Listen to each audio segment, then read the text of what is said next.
मैंने तो कर दिया। अच्छा चलो,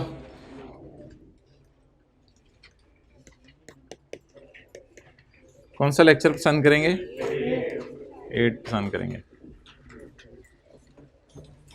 ओहो, भाई भी आ गए हैं। अब हम शुरू करते हैं।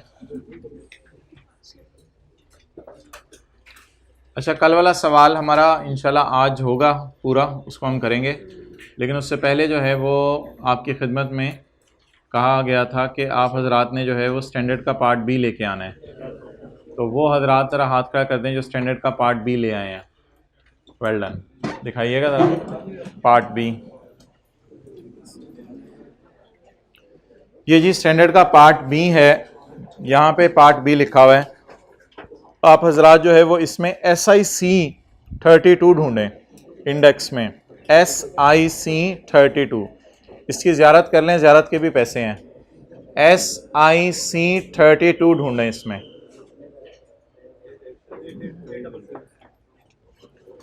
अच्छा जी, जिन हजरात ने SIC 32 ढूंढ लिया है वो अपनी बॉल पॉइंट एक्स्ट्रा वाली वहां पे रख दें, फिर इंशाल्लाह ज़रूरत पड़ी तो खोलेंगे। अब बंद कर दें ये लोग भी, क्योंकि जो नहीं लाए उनको बहुत टेंशन हो रही है इस वक्त। ओके,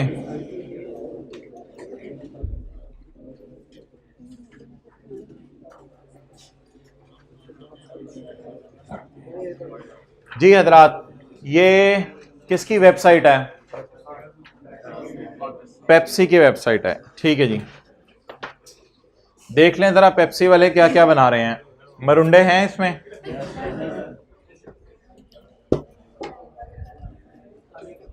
पकोड़े? ओके, कितने रुपए के हैं? 10 रुपए के? 20 रुपए का हो गया? ओके, ये आपकी बात पे हंस रहा है। अच्छा, ये जो पेप्सी की वेबसाइट है, जी बिल्कुल, ये जो पेप्सी की वेबसाइट है, इस पे आपको बोतल की कीमत लिखी हुई नजर आएगी? नहीं, पेप्सी की वेबसाइट पे हो सकता है लिखी हुई नजर आ भी जाए, कोई इतना मसला नहीं। लेकिन अगर आपका कभी, दानिश इधर मेरी तरफ देखो, अगर आपका कभी बोतल पीने को दिल चाहे मगरिब के बाद, अगर आपका कभी बोतल पीने को दिल चाहे मगरिब के बाद, तो आप क्या करेंगे? www.pepsi.com। दीवाने हैं आप। उन्होंने कहना है भाईजान आप इतने भी वजीर आजम नहीं है कि आपके घर में एक बोतल भेजें 15 रुपए वाली, 20 रुपए वाली। 28 की होगी है, 25 की होगी है, पीते रहते हैं। ओके, तो अब आप मुझे बता दें क्या पेप्सी की जो वेबसाइट है, आज हम पढ़ने लगे हैं इंटेंजिबल्स में वेबसाइट। इंटेंजिबल में क्या पढ़ने लगे हैं? वेबसाइट। एक्वाफीना भी वैसे पढ़ा हुआ है। अच्छा, तो अगर आपका एक्वाफीना ऐसे ही रात को 2 बजे आपका दिल चाहे, मैं पढ़ रहा हूं सवाल कर रहा हूं, साथ एक्वाफीना थोड़ा होना चाहिए, तो आप पेप्सी की वेबसाइट पे जाएंगे या नहीं जाएंगे? नहीं जाएंगे। क्यों नहीं जाएंगे? क्योंकि पेप्सी की वेबसाइट पे ऑर्डर प्लेस नहीं हो सकते। आप पेप्सी वालों को कहेंगे भी तो मुझे बोतल भेजो, कहेंगे तुम्हें बोतल। अच्छा जी, तो आप पेप्सी की वेबसाइट से ऑर्डर प्लेस नहीं कर सकते। तो मोहतरम, ये जो वेबसाइट है ना, इस वेबसाइट को हम इंटेंजिबल एसेट के तौर पर बैलेंस शीट में शो नहीं करेंगे, क्योंकि ये वेबसाइट सिर्फ एडवर्टाइजमेंट पर्पस के लिए है। ये सिर्फ किस पर्पस के लिए है? तो जिस तरह एडवर्टाइजमेंट एक्सपेंस नहीं डेबिट हो जाता, एक्सपेंसेस में चला जाता, तो ये वेबसाइट सिर्फ किस पर्पस के लिए है? एडवर्टाइजमेंट पर्पस के लिए। लेकिन अगर थोड़ा और आगे बढ़ें और स्टॉर्म फाइबर लगाएं और कनेक्ट का बटन दबाएं, और कनेक्ट का बटन दबा के देखें नीचे धड़ाधड़ सिग्नल आ रहे हैं, और इसके साथ जो है वो हम चले जाएं दराज की वेबसाइट के ऊपर, तो अगर हम दराज की वेबसाइट के ऊपर जाएं जो कल तक खुल जाए, तो फिर ऐसी सूरत के अंदर मुझे बताएं क्या वो वेबसाइट जो है वो सिर्फ ऑर्डर प्लेस करने के लिए होगी, या वहां एडवर्टाइजमेंट पर्पस के लिए होगी, या वहां ऑर्डर भी प्लेस कर सकेंगे? वहां ऑर्डर भी प्लेस कर सकेंगे। तो अगर दराज की वेबसाइट है, OLX की वेबसाइट है, माशाल्लाह आप गाड़ियां लेते रहते हैं, पाक व्हील्स की वेबसाइट, अब तो आपका लेवल इतना हो गया ज़मीन.com पे जाके आप ज़मीनें खरीद रहे होते हैं। तो मोहतरम, ये जो वेबसाइट्स आपको नजर आएंगी, इनके ऊपर क्या गाड़ियों की प्राइसेस वगैरह लिखी होंगी और आप इनमें जाके न्यू गाड़ियां खरीदना पसंद करेंगे या यूज्ड गाड़ियां खरीदना पसंद करेंगे? यूज जरा मुनासिब मिल जाती हैं, तो आप जाएंगे वेबसाइट के ऊपर जो है वो फाइंड करेंगे गाड़ी, और गाड़ी की प्राइस आगे लिखी होगी। गाड़ी की प्राइस आगे लिखी होगी, नहीं लिखी होगी? लिखी होगी। 39.5 लाख की गाड़ी मिल रही है, पता नहीं क्या क्या इसके अंदर पाया जाता है, ठीक है। तो ये जो वेबसाइट है, मुझे बताएं, ये वेबसाइट सिर्फ ये आ रही है बाहर, ये एडवर्टाइजमेंट पर्पस के लिए है या इससे आप ऑर्डर भी प्लेस कर सकते हैं? इससे चीजें खरीदी जा सकती हैं? शो कर दूं फोन नंबर, टेंशन तो नहीं? अच्छा, तो मोहतरम ये जो वेबसाइट है, इस वेबसाइट को हम अपनी बैलेंस शीट में शो करेंगे। इसका मतलब है अगर आप पाक व्हील्स वालों की बैलेंस शीट कभी देखें तो पाक व्हील्स वालों की बैलेंस शीट में इंटरनली जनरेटेड वेबसाइट नजर आ रही होगी, क्योंकि ये सिर्फ एडवर्टाइजमेंट पर्पस के लिए नहीं है, यहां आके ऑर्डर भी प्लेस होते हैं। क्लियर? तो एडवर्टाइजमेंट पर्पस के लिए कुछ वेबसाइट्स होती हैं और कुछ वेबसाइट्स किस पर्पस के लिए होती हैं? ऑर्डर प्लेस करने के लिए। तो उनमें से कौन सी वेबसाइट को हम अपनी बैलेंस शीट में शो किया करेंगे? जहां पे ऑर्डर प्लेस होते हैं। इसी तरह जी क्रिसेंट कॉलेज की वेबसाइट है, तो वो मुझे बता दें, क्रिसेंट कॉलेज की वेबसाइट आज से 5 साल पहले जब ऑनलाइन क्लासें नहीं थी और सिर्फ फिजिकल क्लासें थी, तो अगर 5 साल पहले ये कॉलेज होता तो इस कॉलेज की वेबसाइट के ऊपर अगर बताया जा रहा होता कि फलां टीचर है वो पढ़ाएगा और उसकी फीस इतनी है, तो उधर बैठ के आप उस वेबसाइट से कुछ नहीं बेनिफिट ले सकते, आपको फिजिकली कॉलेज में आना पड़ेगा। तो वो भी एक तरह की एडवर्टाइजमेंट पर्पस के लिए बनी होती। लेकिन जब जमाना बदला तो अब तो आप वेबसाइट से ऑनलाइन लेक्चर्स बाय करके देख सकते हैं। तो अब जमाना बदल गया, तो अब शायद ये वेबसाइट इंटरनली जनरेटेड ऐसी है जहां से डायरेक्टली आप क्या कमा रहे हैं? ऑर्डर्स रिसीव करके रेवेन्यू कमा रहे हैं। तो इस वेबसाइट को फिर अगर इंटरनली जनरेट करेंगे तो बैलेंस शीट में शो करेंगे।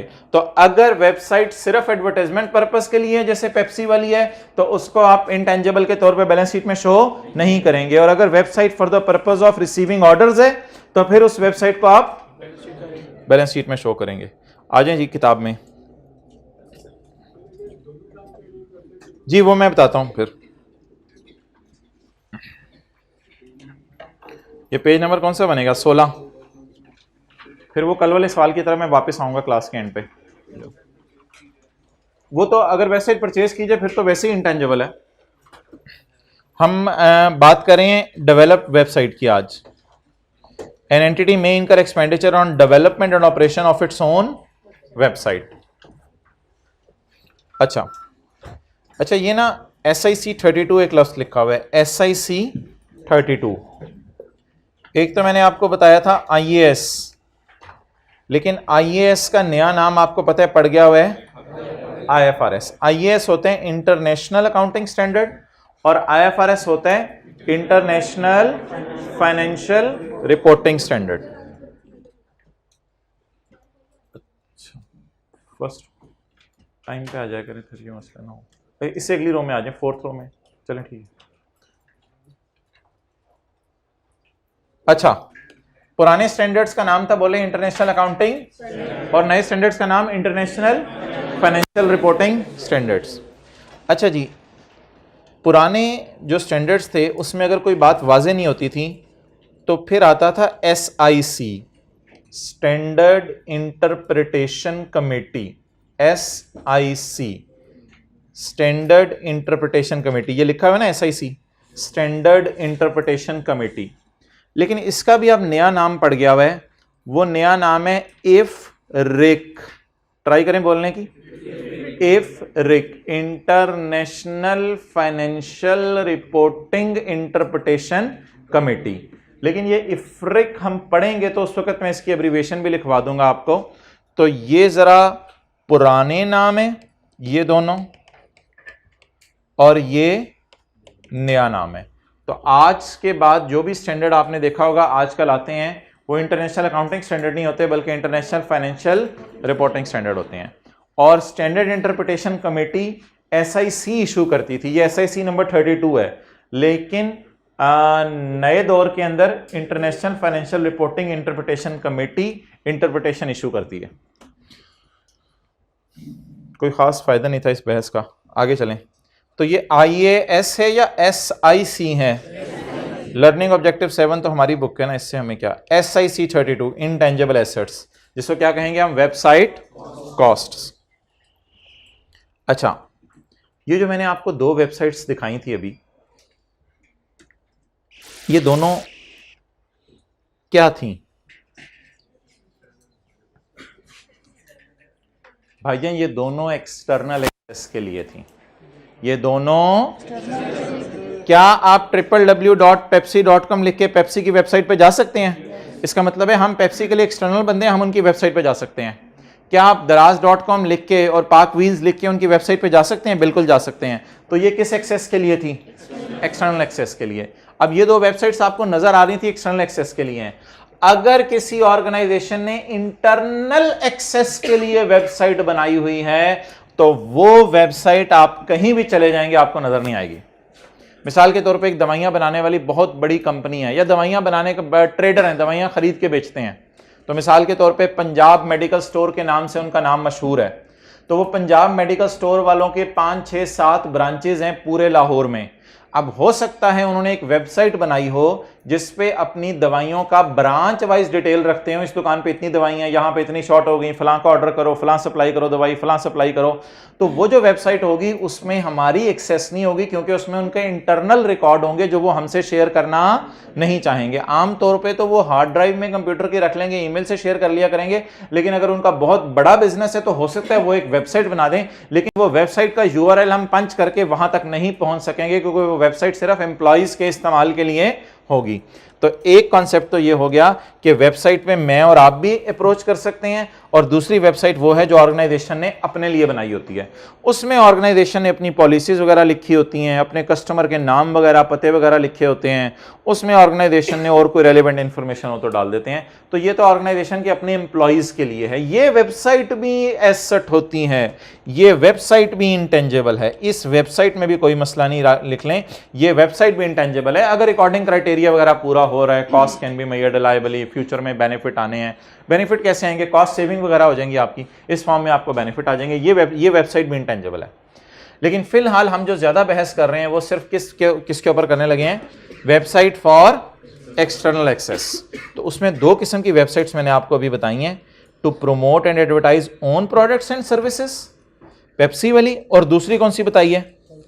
Cell products and services, Daraz, TCS courier service site etcetera, Pak Wheels, OLX, ये सारी जो वेबसाइट्स हैं ये किसके लिए हैं? ये दोनों एक्सटर्नल एक्सेस के लिए हैं, लेकिन ये मैंने बता दिया है नॉट एन इंटेंजिबल। लिख लें, ये मैंने क्या बता दिया है, और ये मैंने बता दिया इनटेंजिबल। लेकिन जाहिर बात है इंटेंजिबल तभी होगी जब रिकॉर्डिंग क्राइटेरिया वगैरह सारा पूरा हो रहा हो। और ये जो प्रोवाइड इलेक्ट्रॉनिक सर्विसेज है, ये कभी आपने सुना है? IT इंजीनियर्स इलेक्ट्रॉनिक सर्विसेज दे रहे हैं, ये कर लो वो कर लो। जैसे क्या कहते हैं, वो कौन से हाउसेज हैं आजकल जहाँ लोग काम करते हैं जाके शामों को, रात को 8-8 घंटे की नौकरियां कर रहे होते हैं, कॉल सेंटर्स टाइप। ये लोग बैठ के इलेक्ट्रॉनिक सर्विसेज दे रहे हैं, तो कॉल सेंटर्स में जाके इलेक्ट्रॉनिक सर्विसेज दे रहे हैं।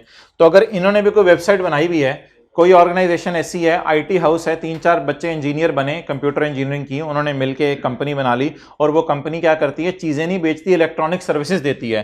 तो ये भी वेबसाइट होगी, और इसको भी क्या कहेंगे? बोलें इंटेंजिबल कहेंगे। तो सिर्फ कौन सी वेबसाइट को हमने इंटेंजिबल के डेफिनेशन से बाहर निकाल दिया है? जो किस पर्पस के लिए है? एडवर्टाइजमेंट पर्पस के लिए। Done, okay. चलें जी, द इश्यूज आर, इश्यूज क्या हैं? Weather the website is an internally generated intangible asset, क्या ये खुद बनाया हुआ? अच्छा, इंटरनली जनरेटेड तो दोनों के साथ ही मैं लिख रहा हूं ना, इंटरनली जनरेटेड। क्या मतलब internally generated, external access, internal access? हाँ, इंटरनली जनरेटेड का हमने बनाई है, और बाहर के लोग भी इस पे देख सकते हैं चीजें, और इंटरनली जनरेटेड का मतलब हमने बनाई है और हम ही चीजें इसमें देख सकते हैं, क्योंकि ये SIC32 परचेज्ड वेबसाइट्स पे नहीं लगता, ये SIC32 लगता है एन एंटिटी में इनकर expenditure on development and operation of its, अपनी वेबसाइट डेवलप कर रहे हैं और बाद में ऑपरेशन तो करेंगे, उसका इस्तेमाल तो करेंगे उसको। तो इश्यूज क्या है? सिर्फ दो। Number 1, whether the website is intangible asset or not, the appropriate accounting treatment, और अगर है इंटेंजिबल तो फिर इसका अकाउंटिंग ट्रीटमेंट क्या करना है। ये एक दो इश्यूज हैं जिनके ऊपर हमने डिस्कशन करनी है। ओके अच्छा, इसमें जी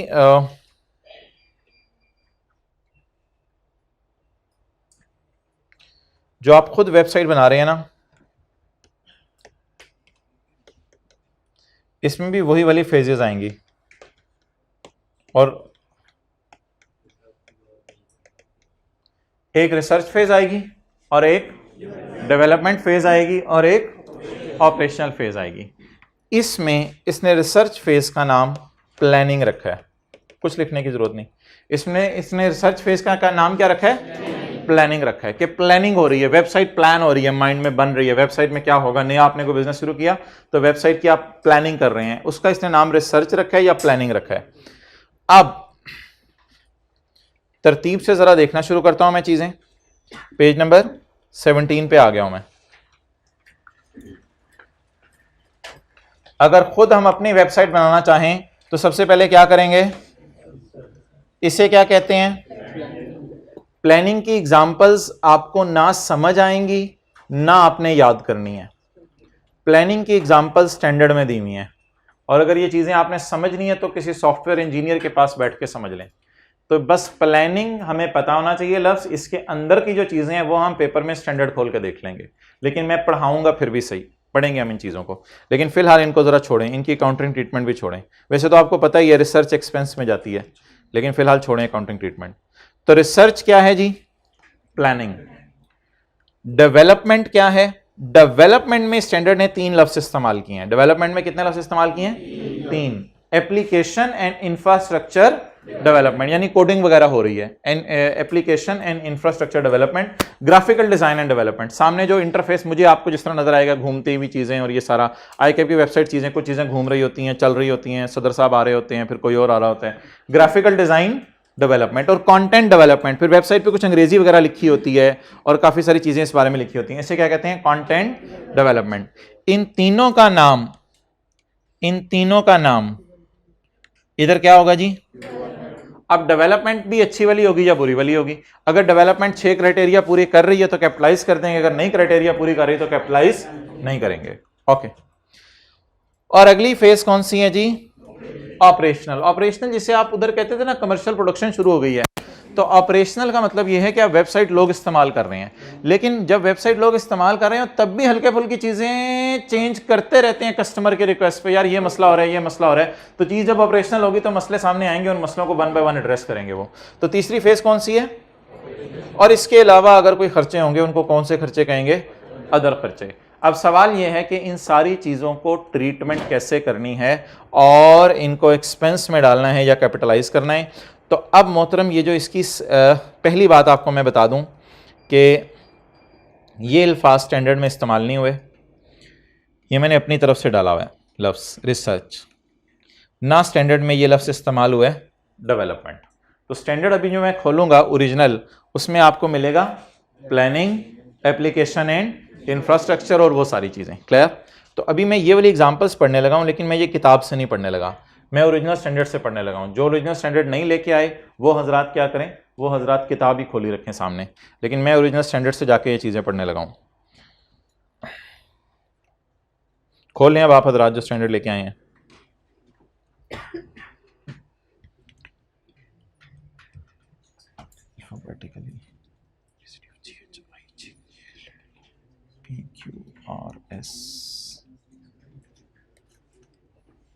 ये SAC32 मैंने सॉफ्ट फॉर्म में आपके सामने खोल लिया है।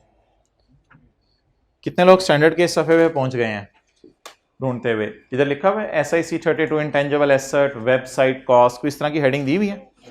अच्छा, किताब में ये सारी चीज़ें मौजूद हैं, मैंने बता दिया आपको। किताब में ये सारी चीज़ें मौजूद हैं। हाँ हाँ, कि वो वही नोट्स में मैं आपको बता देता हूँ। अभी मैं जैसे जैसे खोलता जाऊँगा आपको दिखाता जाऊँगा इधर से चीज़ें।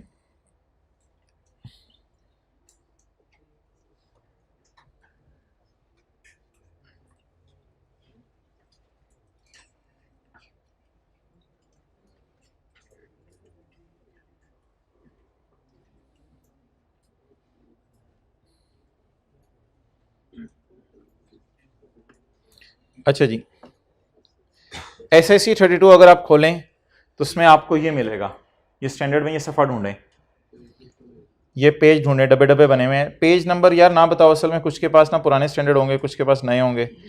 ये मिल गया जी सफ़ा, हाथ खड़ा कर दें जो स्टैंडर्ड लाए हुए हैं, 3 4 5 सफ़े आगे पीछे करें, ये सफ़ा मिल जाएगा, डब्बे डब्बे बने हुए हैं, मिल गया। अच्छा जी, एग्जाम्पल एप्लीकेशन ऑफ SIC 32। अब पेपर में आप ये स्टैंडर्ड खोल लेंगे और खोलने के बाद ये कौन सी फेज है जी, प्लानिंग। यहां पे उसने रिसर्च का लफ्ज नहीं लिखा, यहां पे उसने रिसर्च का लफ्ज नहीं लिखा। अब प्लानिंग में क्या क्या आएगा ये जरा देखना शुरू कर दें। ये आप देख लें, आपको यहां से भी मिल जाएगा, किताब से भी, लेकिन प्लीज स्टैंडर्ड से देखें, और नहीं मिल रहा तो मुझे हाथ खड़ा करके बता दें, मैं आपको ढूंढ दूं। नहीं दिखाएं स्टैंडर्ड 888, लेकिन वो ये पुराने स्टैंडर्ड है। तो SIC, ये तो ग्लॉसरी में SIC 32।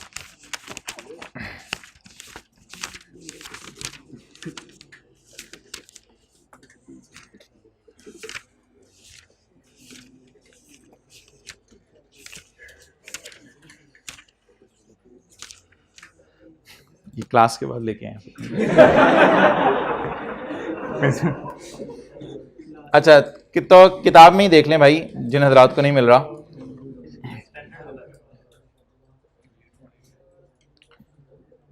मिल गया जी ये सफ़ा बाकी हजरात को। अच्छा, इसमें आ जाए जी, अंडरटेकिंग फिजिबिलिटी स्टडीज। ये रिसर्च होगा या प्लानिंग होगा, एक ही मतलब है, प्लानिंग और रिसर्च तो हमने एक ही नाम रखा ना। Undertaking feasibility studies, defining hardware and software specification. Hardware क्या मतलब, यानी कि 1000 GB चाहिए हमें, 500 GB चाहिए। Defining hardware and software specification, evaluating alternative products and suppliers. HP का खरीदेंगे, डेल का खरीदेंगे, किसका खरीदेंगे, ये सोच रहे हैं। It is all planning, website बनाने से पहले ये सारी प्लानिंग कर रहे हैं। और in the end selecting preferences, उनमें से जो भी आपकी प्रेफरेंस होगी उसे आप सेलेक्ट कर लेंगे। इन चारों को पेपर में आपने क्या नाम देना है, रिसर्च या planning. Recognise as an expense when incurred, इसको कहां डाल दें मोहतरम, एक्सपेंस में डाल दें जैसे ही ये खर्चा हो। हमारी किताब पे भी देख लें, एक्सपेंस व्हेन इनकर्ड। ओके, चलें जी स्टैंडर्ड में वापस आ जाते हैं, पार्ट B है ये। अच्छा, इसमें ना अभी आपने क्या कहते हैं, ये जो मैंने काटा हुआ है ना, ये नहीं पढ़ना, ये जो काटा हुआ ये नहीं पढ़ना, पढ़ेंगे कंफ्यूज होंगे, पढ़ेंगे कंफ्यूज होंगे। अगली फेज कौन सी है जी, एप्लीकेशन एंड इंफ्रास्ट्रक्चर, लेकिन इसके मेन नाम हमने क्या रख दिया है, डेवलपमेंट। तो परचेजिंग और डेवलपिंग हार्डवेयर, भाईजान परचेजिंग हार्डवेयर तो IS 16 में जाएगा, इसका तो यहां कोई ताल्लुक नहीं, मेरे ख्याल से ये किताब में भी नहीं लिखा हुआ। परचेजिंग हार्डवेयर, परचेजिंग हार्डवेयर किताब में नहीं लिखा हुआ यहां पे। तो परचेजिंग हार्डवेयर बोले कहां जाएगा, बोले बोले बोले बोले, purchasing hardware apply the requirements of IS 16।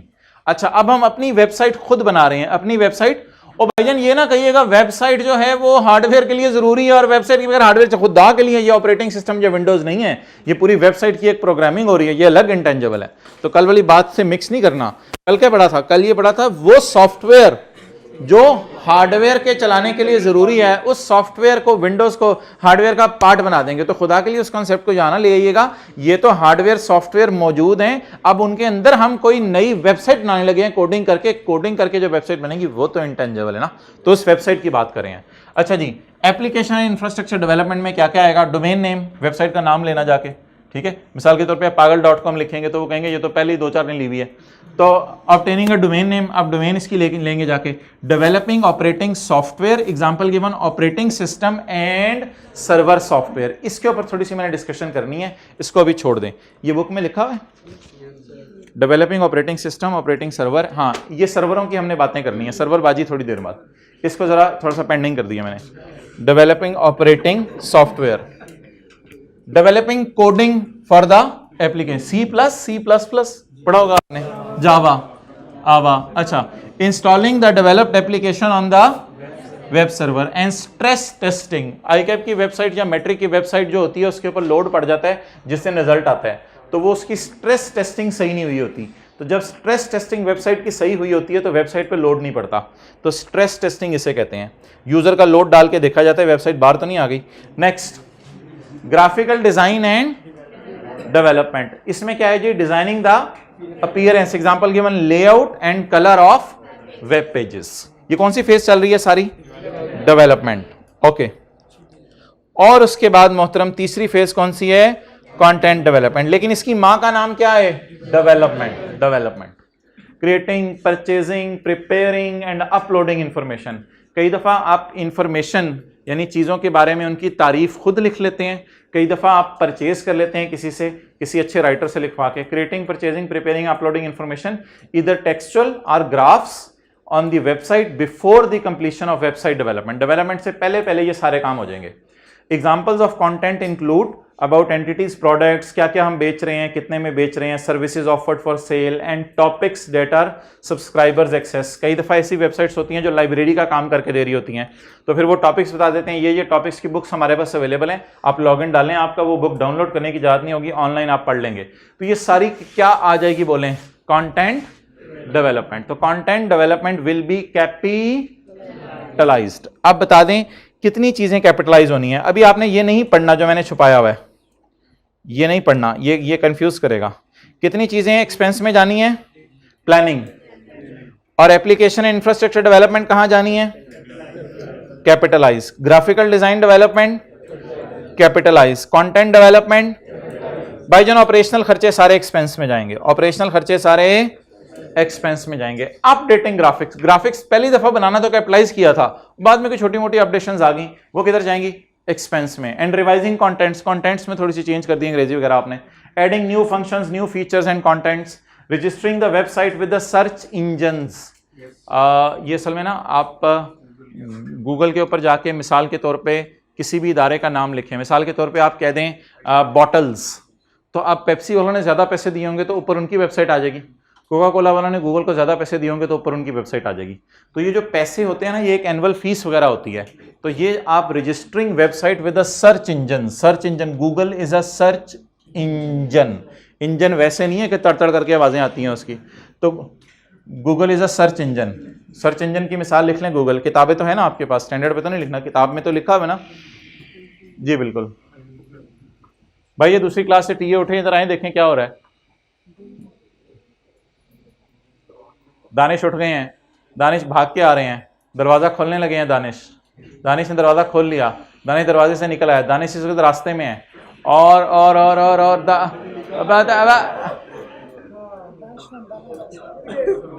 और दानिश पहुंच गए हैं और अब आवाज नहीं आ रही। यार जादू है तेरा। Registering the website with the search engines.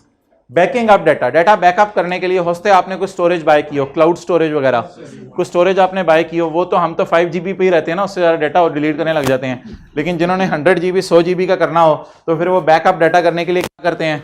Storage buy करते हैं। Reviewing security access, security access जो है वो आप कोई बाय कर लेते हैं, पासवर्ड्स वगैरह, स्ट्रॉन्ग पासवर्ड्स वगैरह। Analysing the usage of website, कि किस वक्त कितने यूजर होते हैं, रात को कितना वेबसाइट पे लोड होता है, रमजान में तो बैठते ही। हाँ जी, अगर एडिंग न्यू फंक्शंस में वाजे तौर पे कह दे वो कि ये रिकॉर्डिंग क्राइटेरिया मीट कर रहे हैं और फ्यूचर में अलग से बेनिफिट्स आएंगे, फिर आप उसको कैपिटलाइज कर सकते हैं। मिसाल के तौर पे एडिंग न्यू फंक्शंस में आपने कह दिया पहले कैश पेमेंट्स होती थी, अब ऑनलाइन पेमेंट्स भी होती हैं, तो कुछ ऐसा अगर आप जस्टिफाई कर पाए तो फिर उसको आप कैपिटलाइज कर सकते हैं। ओके, अब मोहतरम पहले मैं किताब से इनकी ट्रीटमेंट पढ़वाऊंगा, फिर मैं आपको ट्रीटमेंट इनकी पढ़वाऊंगा ओरिजिनल स्टैंडर्ड से। पहले किताब से पढ़ते हैं। प्लानिंग फेज को क्या करना है जी? Application and infrastructure development, graphical design development, और these will be however if recording criteria of IS-38 is then it will be expensed। असूली तौर पे डेवलपमेंट कैपिटलाइज होगी, लेकिन अगर रिकॉर्डिंग क्राइटेरिया पूरा नहीं हो रहा तो क्या हो जाएगी? यार स्टैंडर्ड ने यही बातें 3 जगह लिखी हैं, क्योंकि स्टैंडर्ड ने इसको 3 हेडिंग्स में डाला है, तो स्टैंडर्ड में यही बातें 3 जगह लिखी हुई हैं। लेकिन उस बोंगे ने पुट्ठे तरीके से, उन भाई ने जो है वो पुट्ठे तरीके से जो है वो बातें लिखी हैं। ये पुट्ठे तरीके से जो बातें हैं कहीं आपको पुट्ठा ना कर दें, तो ज़रा तसल्ली से और गौर से देखिएगा। उस बोंगे ने बोंगी मारी, कहता है ये जो आप डेवलपमेंट कह रहे हो ना, जिसको development recognise as an expense. हमने कहा तू पागल है, सर ने लिखा हुआ है कैपिटलाइज्ड, होगा तो तू ही सही क्योंकि तू स्टैंडर्ड है। अच्छा ठीक है जी, स्टैंडर्ड में क्या लिखा हुआ है? बोले बोले बोले, रिकॉग्नाइज एज एन एक्सपेंस। और हमने अपनी किताब में क्या बोंगी मारी हुई है? These will be capitalise. तो वापस आते हैं दुनिया के स्टैंडर्ड्स बनाने वालों पे। ये तो कोई पाकिस्तानी किताब है, दुनिया के स्टैंडर्ड्स पे वापस आए। रिकॉग्नाइज एज एन एक्सपेंस, कहते हैं डेवलपमेंट को भी कहां डाल दो? एक्सपेंस में। अनलेस, हाँ, अगर expenditure can be directly attributed to website, अगर आप बता सको ये खर्चा डायरेक्टली वेबसाइट के लिए है और मैनेजमेंट की इंटेंशन में आने तक सारे खर्चे वेबसाइट के रिकॉर्डिंग क्राइटेरिया मीट कर रहे हैं, फिर आप इनको कैपिटलाइज कर दो। अनलेस का क्या मतलब है? जब तक ये चीजें ना हो जाए कैपिटलाइज ना करो, तो आप, वरना आप कैपिटलाइज कर सकते हो। तो स्टैंडर्ड का पैरा 21 शायद एक जगह हमने पढ़ा था, अभी खोलने की जरूरत नहीं, उसमें लिखा हुआ है cost can be made reliably and future economic benefits are probable. और वो जो 57 स्टैंडर्ड का पैरा है ना, ये वो वाले 6 क्राइटेरिया जो है अच्छी वाली डेवलपमेंट के। तो ये 6 57 तो शायद आपको याद ही हो, 6 क्राइटेरिया 56 57 उसके पास था। तो स्टैंडर्ड ये कहता है मोहतरम कि डालो खर्चे में, उल्टे तरीके से बात करे, डालो, लेकिन अगर रिकॉर्डिंग क्राइटेरिया पूरा हो रहा हो तो फिर कैपिटलाइज कर सकते हो। ठीक है, तो प्लीज प्लीज प्लीज इस बात को गलत नहीं समझना पड़ते हुए कि सर ने तो कैपिटलाइज लिखा हुआ, इसने एक्सपेंस लिखा हुआ है। तो पेपर पॉइंट ऑफ व्यू से मेरे ख्याल से लिखने में और समझने में ज्यादा आसान शायद ये है कि कैपिटलाइज कर दो, लेकिन अगर रिकॉर्डिंग क्राइटेरिया पूरा नहीं हो रहा तो कहां डाल दो? एक्सपेंस में डाल दो। क्लियर? तो अब ये तीनों लाइनों के साथ यही बात लिखी हुई है, इसलिए मेरा मशवरा बेशक ये है, स्टैंडर्ड पे ऐसे काटने की इजाजत है। अगर आप इसको काटना चाहते हैं अपने समझने के लिए तो काट दें, कोई मसला नहीं, क्योंकि आपको पता है अच्छी वाली डेवलपमेंट कैपिटलाइज होगी। वही बात इसने दोबारा यहां भी लिखी हुई है, ग्राफिकल डिजाइन डेवलपमेंट में रिकॉग्नाइज एज एन एक्सपेंस। छोड़े परे, इसको हमने क्या करना है? कैपिटलाइज। और इसको भी एज इट इज जो है वो काटा जा सकता है, कोई तफसील पढ़ने की जरूरत नहीं। क्लियर? अच्छा, एक बात छोटी सी है वो मैं आपको और पढ़वा रहा हूं, वो ये है जी, अब आपने ये सारे कॉन्सेप्ट्स लेते रहने, एक सवाल आने लगे उस पर ये कॉन्सेप्ट सप्लाई होने हैं, वो फिर मैंने आपसे पूछने हैं। एक कॉन्सेप्ट छोटा सा और है, वो है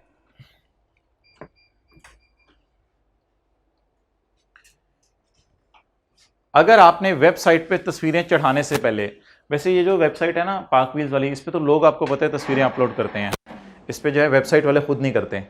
तो वैसे अगर कोई ऐसी वेबसाइट है जिस पे आपने खुद तस्वीरें अपलोड करनी है, जैसे मिसाल के तौर पे दराज की वेबसाइट है, OLX की वेबसाइट है, खुद कोई बंदा कहता है मिसाल के तौर पे कि यार मेरी वेबसाइट है, मैं ही चीज़ें इस पे अपलोड कर दूं, तो अगर चीज़ें अपलोड करने पे आपने तस्वीरें खिंचवाई सिर्फ, और तस्वीरें खिंचवाने में आपने फोटोग्राफर को पैसे दिए, तो भाईजान वो एडवर्टाइजमेंट ही समझी जाएगी। तो OLX, पाक व्हील्स और वो सारी वेबसाइट्स जिनको हमने वेबसाइट्स मानना है, अगर उनमें फोटो खिंचवाने का खर्चा होगा तो उसको आपने स्टिल कहां डालना है?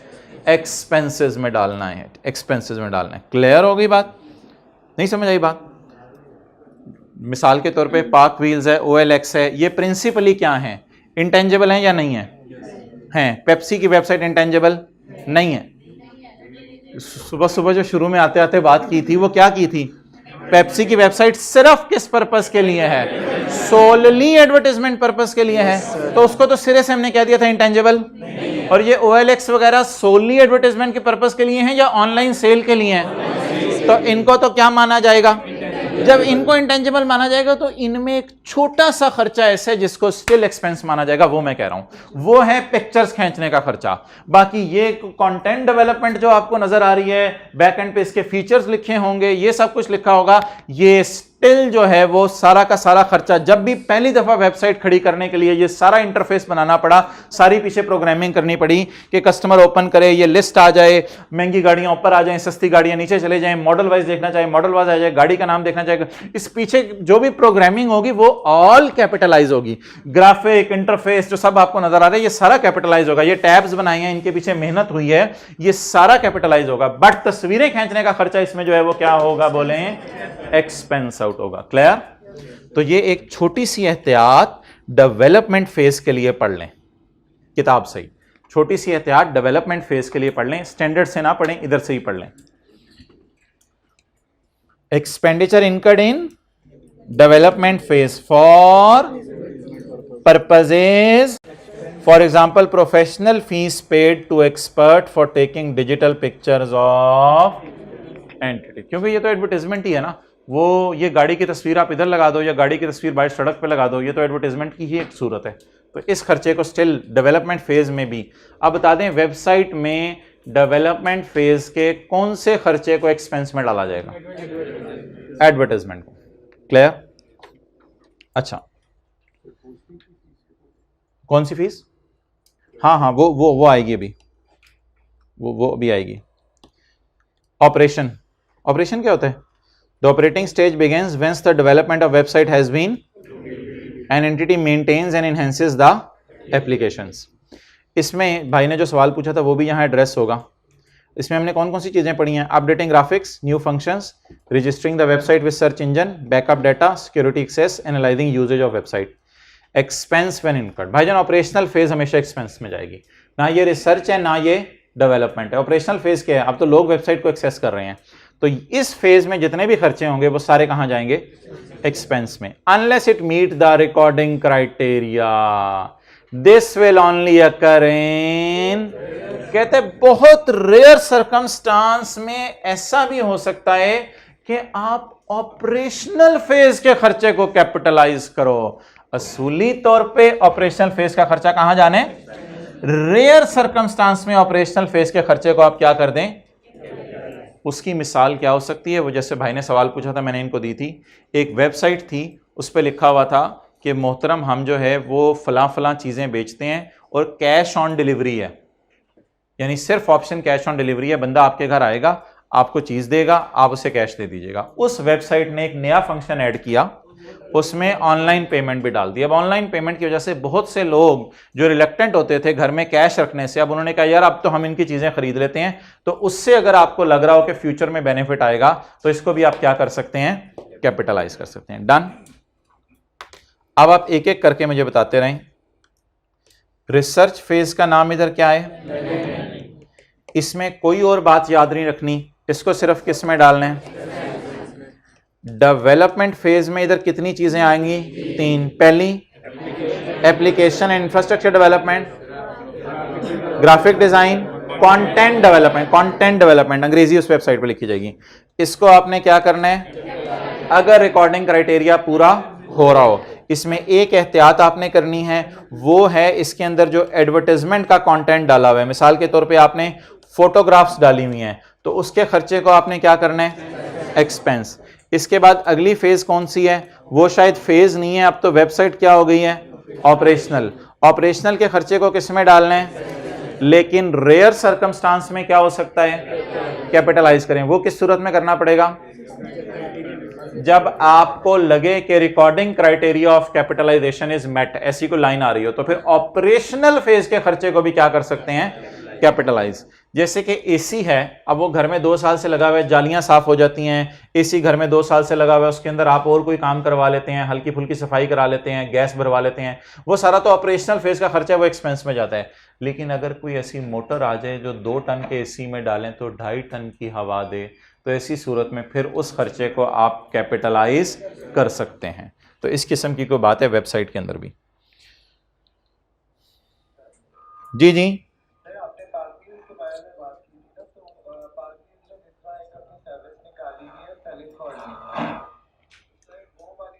अच्छा टीएस ने सवाल क्लास के बाद पूछने हैं, आगे चल रहे हैं, चलें दानिश से इजाजत है।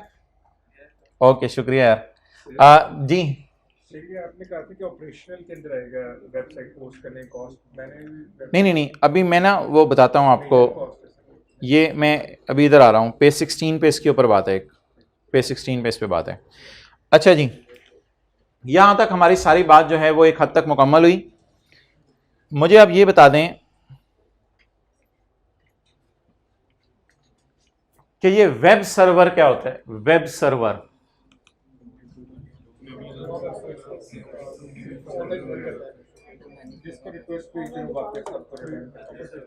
भाई ये आप किसी भी वक्त जाके यूट्यूब के ऊपर अगर कोई वीडियो देख रहे हैं या आपने हिम्मत करके अपनी लगा दी, ऊपर चढ़ा दी वीडियो, तो आपने अगर अपनी वीडियो चढ़ा दी तो आप कहीं उसको स्टोर कर रहे हैं खुद? आपके पास कोई स्टोरेज मीडिया है जिसमें वो स्टोर हो रहा है? तो मोहतरम ये दुनिया वालों ने सर्वर बनाए हुए हैं, ये सर्वर बाजी नहीं है इधर से मुराद, ये दुनिया वालों ने सर्वर बनाए हुए हैं। ये बड़े बड़े कमरे हैं, यहाँ पे जो है वो 15 20 30 बंदे दरमियान में आ जाएं, इतनी बड़ी बड़ी मशीनें पड़ी हुई हैं, ये सर्वर हैं, ये वेब सर्वर्स हैं। यहां पर जाकर इन मशीनों में जाके हमारा डाटा क्या हो रहा होता है, और ये 24 घंटे 7 दिन मुसलसल जो है वो ये मशीनें ऑन होती हैं। यहां बिजली की अनइंटरप्टेड सप्लाई आ रही होती है, और कभी कभी खुदा ना खास्ता आपने किसी मोड़ पे सुना होगा सर्वर बाजी डाउन हो गई हैं, परेशान है बड़ी। तो सर्वर डाउन हो जाए तो सारे ही डाउन हो जाते हैं, तो कुछ भी नहीं खुल रहा होता, उस वक्त आप ओपन करने की कोशिश कर रहे होते हैं। तो ये वो सर्वर है जो हमारे सामने डाउन हो रहा है। तो ये सर्वर अगर डाउन हो जाए तो ऐसी सूरत में तो लेने के देने पड़ जाते हैं। तो हम इधर बैठ के इंटरनेट के जरिए सर्वर बाजी तक एक्सेस कर सकते हैं, वेब सर्वर की एक्सेस हासिल करते हैं, जहां पे हमारा डाटा क्या हो रहा होता है। तो web server comprise of 2 things. Web server वो जगह है जहां पे हमारा डाटा स्टोर हो रहा है। वेब सर्वर आमतौर पे कंपनीज खरीदती नहीं है क्योंकि server is very expensive. Web server आमतौर पे कंपनीज खरीदती नहीं है, लेकिन अगर कंपनी वेब सर्वर खरीद ले तो ऐसी सूरत के अंदर वेब सर्वर और उसके अंदर जो उसका अपना ऑपरेटिंग सिस्टम है वो भाईजान IS 16 में गिरेगा, वो वेबसाइट कॉस्ट में ऐड, क्योंकि वेब सर्वर अपने अंदर ही क्या है, एक टेंजेबल है। वेब सर्वर क्या है? हाँ, इसमें हमारी वेबसाइट की वीडियोस और वेबसाइट की बाकी चीजें स्टोर तो हो रही होंगी, लेकिन इस वेब सर्वर को अगर मैंने करोड़ रुपए में खरीदा है, जिसमें 90 लाख इसके दिए हैं और 10 लाख इसके ऑपरेटिंग सिस्टम के दिए हैं, तो वो क्या होगा? Tangible item. वो क्या होगा? टेंजेबल आइटम होगा। यानी वेब सर्वर होगा, उसका ऑपरेटिंग सॉफ्टवेयर होगा, ये चीजें इकट्ठी होकर IS 16 में चली जाएंगी। अब वो सर्वर खरीद के उसके बाद हम अपनी वेबसाइट कोडिंग करके बनाना शुरू करेंगे, तो वेबसाइट का खर्चा तो कैपिटलाइज होगा, अगर वेबसाइट आपने एडवर्टाइजमेंट पर्पस के लिए नहीं बनाई। अब ये छोटी सी बहस और डिटेल है, इसको जरा आप देख लें पेज नंबर 16 पे। पेज नंबर 16 पे ये डिटेल देख लें। SIC, दानिश आइएगा, SIC 32 does not apply. SIC 32 does not apply. SIC 32 does not apply to expenditure on purchasing server, developing server. Server develop करने वाले तो बहुत ही कोई क्या कहते हैं, बड़ी आला किस्म के लोग होंगे। सर्वर तो खरीदना ही इतना महंगा होता है, तो खुद बनाने में कितना खर्चा आएगा। परचेजिंग सर्वर, डेवलपिंग सर्वर, ये हार्डवेयर टाइप चीज होती है भाईजान, लिख लें हार्डवेयर। हाँ, इसमें सॉफ्टवेयर भी होता है, लेकिन मेन ये हार्डवेयर होता है। अच्छा, आपको ना इस चक्कर में जाने की जरूरत नहीं कि वेब सर्वर क्या होता है, प्रोडक्शन सर्वर क्या होता है, स्टेजिंग सर्वर क्या होता है, तो इन चक्करों में आपको जाने की जरूरत नहीं। तो purchasing, developing and operating hardware, but IS SIC 32 does not apply, but IS 16 apply। अच्छा, इंटरनेट कनेक्शन जो आपने खरीदा ना, उसमें जो आपकी डिवाइस है वो तो IS 16 में आएगी। इंटरनेट कनेक्शन जो आपने घर में खरीदा, उसमें जो लिख लें डिवाइस जो आपने खरीदी, वो तो किस में आएगी? IS 16 में आएगी। अच्छा, लेकिन जो इंटरनेट का बिल आप पे कर रहे हैं हर महीने, वो वेबसाइट की कॉस्ट में जाएगा या वो एक्सपेंस में जाता रहेगा? वो एक्सपेंस में जाता रहेगा। When an entity incurs expenditure on internet service provider hosting the entity's website, तो इंटरनेट सर्विस प्रोवाइडर को जो आप बिल पे कर रहे हैं वो बोलें कहां जाएगा? एक्सपेंस। तो इस इंटरनेट कनेक्शन के साथ डिवाइस लिख लें, ये IS 16 वाला है, और incurs expenditure internet service provider को जो पेमेंट हो रही है, जैसे आप यूफोन वालों को पेमेंट कर रहे हैं, जैसे आप PTCL वालों को पेमेंट कर रहे हैं, ये बिल कहां जाएगा? बोलें this expenditure is recognised as an expense as and when services are received. और यार ये दो चीजें हैं, इन पे तो SIC 32 वैसे ही नहीं लगेगा। अगर आपका काम है वेबसाइट्स बना के बेचना, तो फिर आप एक सॉफ्टवेयर हाउस हैं जो वेबसाइट्स बना के बेच रहे हैं, तो फिर तो वेबसाइट आपके लिए इन्वेंट्री होगी या एसेट होगी? इन्वेंट्री होगी। और जब तक आपके पास पड़ी है इन्वेंट्री का स्टैंडर्ड लगेगा, जब बिकेगी तो IFRS 15 हमारे सिलेबस में हम वो पढ़ेंगे, फिर IFRS 15 लगेगा। द डेवलपमेंट और operation of a website for cell. आपको पता है लैंड भी इन्वेंट्री होती है कुछ लोगों के लिए। प्रॉपर्टी डीलर जो हैं उन्होंने कई लैंड्स खरीद के रखी होती हैं, तो लैंड उनके लिए क्या होती है? इन्वेंट्री। डेवलपमेंट और operation of a website for sale to an other entity in the ordinary course of business से क्या मतलब है? हमारा कारोबारी है, हमारा कारोबारी है। अच्छा, लीज का टॉपिक इंशाल्लाह हमने शुरू करना है अगला, शायद। Lease debt is accounted for under IFRS 16। Lease होते किस्तों के ऊपर कोई चीज ले लेना, तो ये IFRS 16 में पढ़ेंगे। ओके, ये कॉन्सेप्ट बता दें जी क्या? Useful life. The best estimate of website useful life should be short. कहते हैं वेबसाइट का कि यूजफुल लाइफ कम लेना, क्योंकि ज़माना इतनी तेज़ी से बदल रहा है कि लोगों को वेबसाइट्स अपनी पूरी उठा के बदलनी पड़ती हैं। शायद ICAP की वेबसाइट भी आपने देखी हो, पहले बिल्कुल और इंटरफेस था, बिल्कुल ज़मीन आसमान का फ़र्क आ गया हुआ है। तो कहते हैं इसलिए वेबसाइट की जो लाइफ है, यूजफुल लाइफ, मेरी नज़र में क्या लेना? शॉर्ट। अब पहले ज़रा कॉन्सेप्ट्स को सवाल पे अप्लाई करते हैं, फिर हम आगे मूव करते हैं। वो कल वाला सवाल निकालें जो हम कर रहे थे।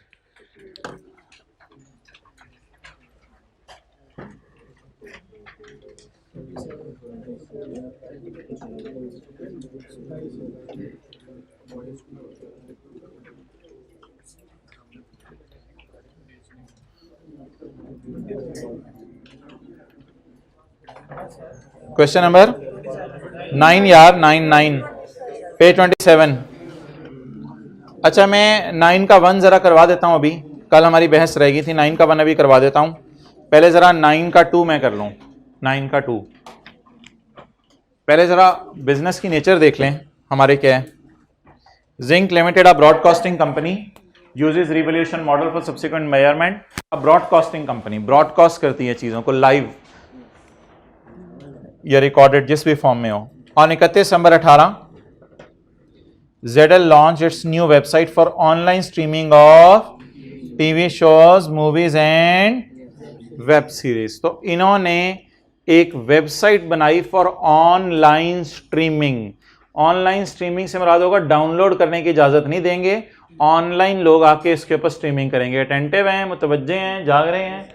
On 31 December 18 ZL launch its new website for online streaming of TV shows, movies and web series. अच्छा, द वेबसाइट कंटेंट आखिर में हमने पढ़ा था ना, content development is also use to advertise and promote ZL's products. और हमारी कुछ ZL की अपनी प्रोडक्ट्स हैं, तो हम वेबसाइट पे वो भी चढ़ा दिया करेंगे, उनकी भी एडवर्टाइजमेंट हो जाया करेगी। इन टीवी शोज के अलावा भी हो सकते हैं हमारी कोई वेबसाइट हो। The website content is also use to advertise and promote ZL's products. कोई प्रोडक्ट्स भी हम बेचते होंगे वो भी इस पे आ जाएंगी। The website was developed internally. Website खुद बनाई है या बनी बनाई खरीदी है? इधर देख लें आए में, तो the website was developed internally and met the criteria for recording as an. कहते हैं ये आपको जहां जहां जो चीज नजर आए तो रिकॉर्डिंग क्राइटेरिया मीट हो रहा है, ये ना सोचना कि रिकॉर्डिंग क्राइटेरिया मीट, वैसे ये लाइन ना भी लिखी होती तो हम हर डेवलपमेंट को अज्यूम करते हैं कि उसमें रिकॉर्डिंग क्राइटेरिया मीट हो रहा है। Directly attributable cost incurred for website are as follows. तो ढूंढना शुरू करते हैं। Undertaking feasibility studies. Undertaking feasibility studies कहां था? प्लानिंग में था। तो आप किताब से भी ढूंढ लें, मैं ओरिजिनल स्टैंडर्ड से ढूंढ रहा हूं। अंडरटेकिंग फिजिबिलिटी स्टडीज, ये किस में है? तो ये रिसर्च है, इसको कहाँ डालना है? एक्सपेंस। चलें जी आगे। आपने नोट्स नहीं आपके पास? नोट्स, अच्छा। इवेल्युएटिंग ऑल्टरनेटिव प्रोडक्ट्स, ढूंढे ढूंढे खुद हिम्मत करें, किसी पे मत रिलाय करें। इवेल्युएटिंग ऑल्टरनेटिव प्रोडक्ट्स, ये डब्बा देख के कुछ लोग सोच रहे हैं चल यार स्टैंडर्ड ले ही लेते हैं। अच्छा, ये कहाँ डालने हैं? एक्सपेंस में। आगे क्या है? ना ना ना ना ना, इसको अभी छोड़ें, इसको अभी छोड़ें, आगे चलें। रजिस्ट्रेशन ऑफ डोमेन नेम,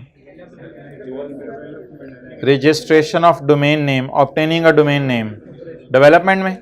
ना ना, ऑपरेशनल में नहीं भाई, अब बहुत आगे चले गए हो, वो सर्च इंजन था लफ्स। Obtaining a domain name, application and, इसको क्या करना है? Stress testing, stress testing, overall development इसकी वालदा का नाम था। इसको क्या करना है? स्ट्रेस टेस्टिंग का मकसद बता दिया, to ensure websites operate in the intended manner, जिस तरह हम चाह रहे थे उस तरह ऑपरेट करें। 1000 यूजर हैं, 2000 यूजर हैं, वो सारे आ भी जाएं तो वेबसाइट बैठ ना जाए। Designing the appearance of web pages, designing the appearance of, designing the, as it is copy उठा रहे आई के, कोई बिल्कुल आपको मुश्किल में डाल नहीं रहा। Designing the appearance of web pages, ये भी कहाँ चला जाएगा जी? डेवलपमेंट में। इसे क्या करेंगे? चलें जी, अगली 3 चीजें आपके लिए मजे की हैं, वो जरा देखें।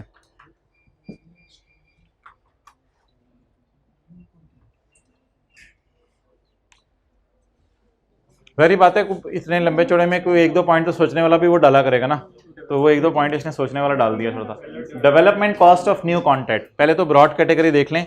Development cost of new content, development cost of new content, इसी तरह की अंग्रेजी बने, development of content, development cost of new content. अच्छा जी, development cost of new content में आगे उसने 2 चीजें दी हैं।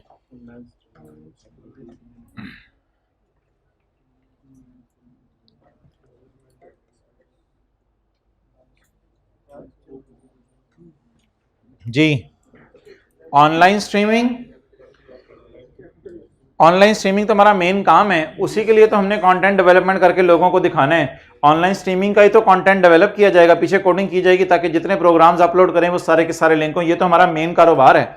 तो ये क्या होगी? Advertising and promoting ZL's products, कहते हैं इसके अलावा मैं कुछ अपनी प्रोडक्ट्स भी ऊपर डाल के जो है प्रमोट कर दिया करूंगा। तो ये एडवर्टाइजमेंट और प्रमोशनल एक्टिविटीज कहां जानी है?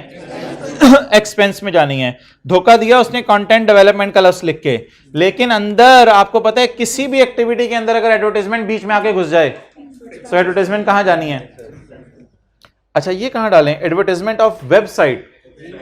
अच्छा, मजे, इन दोनों एडवर्टाइजमेंट्स में क्या फर्क है? अच्छा भाईजान, एक है कॉलेज में जो स्टूडेंट मौजूद हैं उनको कॉलेज वालों ने ये कहा कि तुम्हें फंक्शनल उर्दू भी पढ़ा देते हैं, तुम्हारी उर्दू कमजोर लग रही है। और दूसरा क्या है कि बाहर में जो कॉलेज आया ही नहीं उसे बताना भाईजान कॉलेज में तो आओ, अगली बात तो बाद में है। तो यहां जरा देखें क्या मतलब है। जो बंदा वेबसाइट पे आ जाएगा उसे हम प्रमोट करेंगे अपनी प्रोडक्ट्स, यार ये भी प्रोडक्ट है, ये भी प्रोडक्ट है। अब अगला सवाल है, लोगों को पता ही नहीं हमारी वेबसाइट भी है या नहीं। हो सकता है लाख में से सिर्फ 100 बंदे भी हमारी वेबसाइट पे आए हैं, अब उन लाख में से बाकियों को लाना, इसे क्या कहेंगे? तो एडवर्टाइजमेंट कहां जानी है? जल्दी जल्दी बता दें। तो यार इतनी लंबी चौड़ी लिस्ट में कोई 1-2 आप गलत भी कर देना तो कोई इतने हरज वाली बात नहीं है। 100 नंबर वाला पास नहीं है, 50 वाला है। तो लंबी चौड़ी लिस्ट में कोई 1-2 पंगा हुआ करेगा, वो चीज ऐसी डाला करेगा जिसपे आपको सोचना पड़ेगा, वो गलत भी हो सकती है। ओके, अगली बात जी, ये अब जरा अंडरस्टैंड करें, मैंने आपको डिटेल से एक्सप्लेन कर दिया है ये क्या है।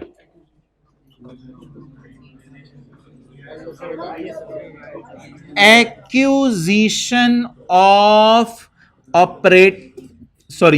Accusation of server. सर्वर मेरे भाई याद रखिएगा हार्डवेयर है। जैसे सर्वर बंदा होता है ना, वो हार्ड होता है, तो इसी तरह सर्वर याद रखना है। यहां से सर्वर क्या है? Accusation of web server. हम इतने अमीर लोग हैं कि हमने वेब सर्वर खरीद लिए हैं, हमें किसी के सर्वर की जरूरत नहीं है, हम खुद ही सर्वर हैं। एक्यूजिशन ऑफ, बना बनाया सर्वर खरीदा, तो बना बनाया सर्वर बाजार से मिल जाते हैं, बना बनाया सर्वर खरीदा। भाईजान ये कैपिटलाइज तो होगा, लेकिन सवाल की रिक्वायरमेंट है इनटेंजिबल्स का नोट बनाना है। सवाल की रिक्वायरमेंट क्या है? इनटेंजिबल्स का नोट बनाना है। तो हम आइए 16 का नोट भी लगे हाथों साथ बना जाए, तेरा रिवीजन हो जाए। भाईजान इतना टाइम नहीं है, तो सिर्फ किसका नोट बनाना है? इनटेंजिबल्स का। तो भाईजान ये कैपिटलाइज दोनों चीजें होंगी। नीचे वाला क्यों कैपिटलाइज होगा पहले मुझे ये बता दें। ये कल के क्लास में हमने पढ़ा था, ऑपरेटिंग सिस्टम किसी भी हार्डवेयर का इंटेग्रल पार्ट बन के अपनी हैसियत लूज कर जाएगा और हम चेहरा ऊपर उठाएंगे, क्लास में टेंटिव होके बैठेंगे। अस्सलाम वालेकुम यार, ये वालेकुम अस्सलाम।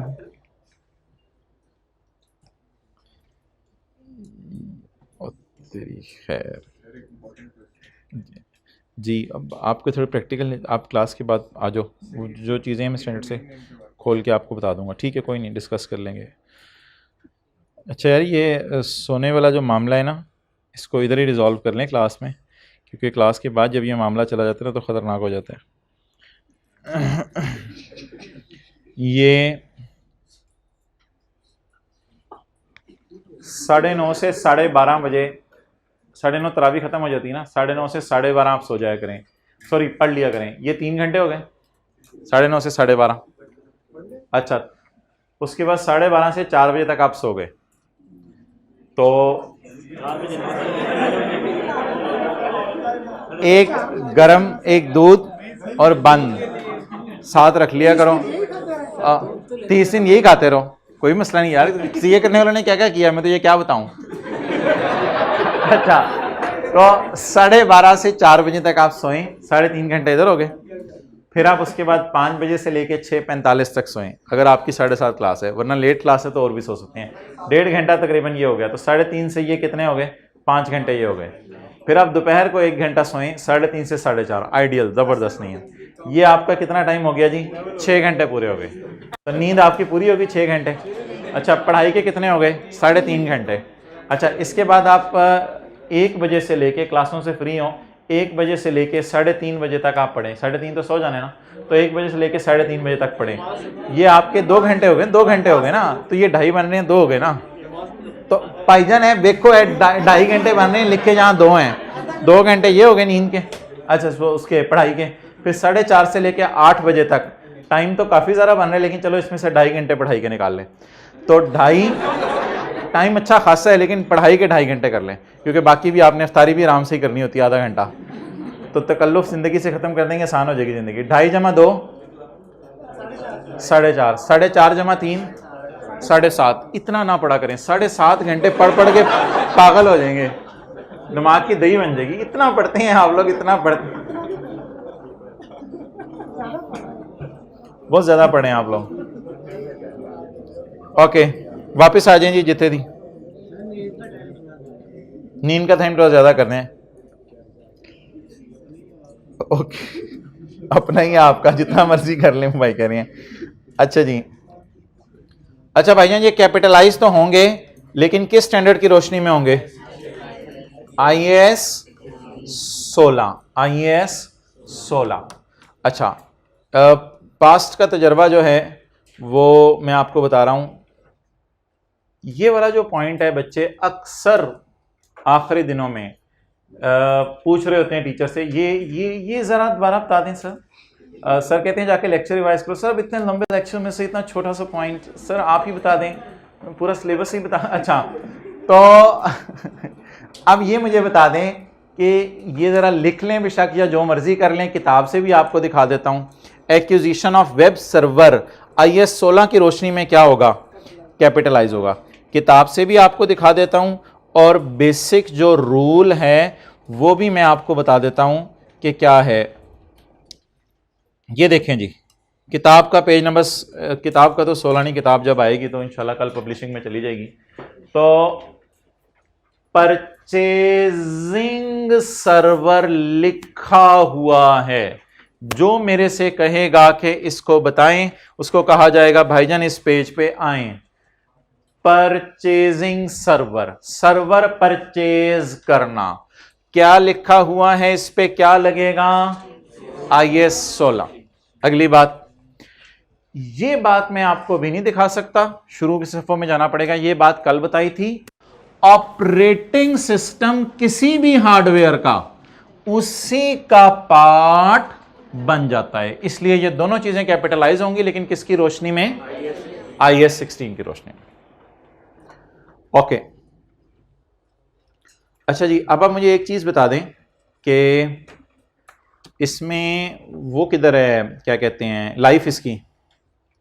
हमने कहा था ना वेबसाइट की लाइफ शॉर्ट से शॉर्ट लेनी है, कम से कम लेनी है, तो कम से कम जितनी भी है सवाल वाला बताए।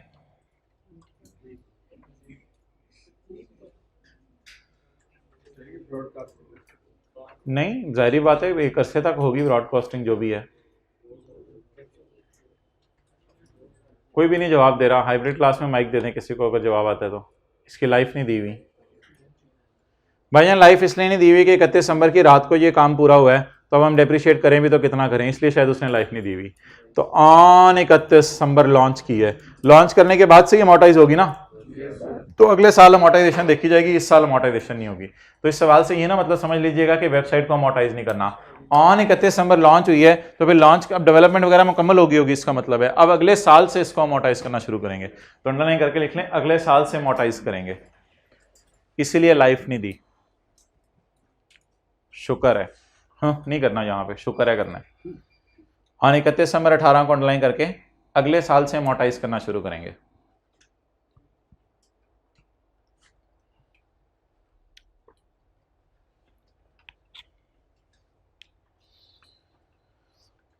अच्छा, वेबसाइट कॉस्ट में छोटी छोटी बातें रह गई हैं, लेकिन पहले मैं चाह रहा हूँ ये सवाल जो है ना पूरा हो जाए। तो इसमें वेबसाइट वाला कॉलम बना लें, और ये वाला कौन सा कॉलम बनेगा, प्रोजेक्ट कोई नाम रख लें। अब इसने कोई नाम ऐसा बताया नहीं इसका, को R&D प्रोजेक्ट या जो मर्जी इसका नाम रख लें। तो इसको बनाना शुरू करें, इसका नोट बनेगा। पहले हमने किसका नोट बनाया था, पास पेपर का क्वेश्चन नंबर 7 का बनाया था ना, तो आज एक और नोट बनाएं। अच्छा, नोट के ना एंड के ऊपर उस वक्त जगह नहीं, उस वक्त टाइम नहीं था, कोई वजह थी, मैंने आपको नीचे 2-3 चीज़ें नहीं दिखाई थी। नोट की ना दुम में 2-3 चीज़ें आती हैं कि लाइफ कितनी है चीज़ों की, और जो है वो मेथड कौन सा है, सारा जो F1 वाला पड़ा हुआ है, तो वो भी आज याद करवा दीजिएगा, आज लिखवा दूंगा वो जी। ऑर्गेनाइजेशन का नाम जिंक लिमिटेड जी। Statement of comprehensive income, statement of financial position, या notes to the financial statements, notes to the financial statements for year ended 31 December 18।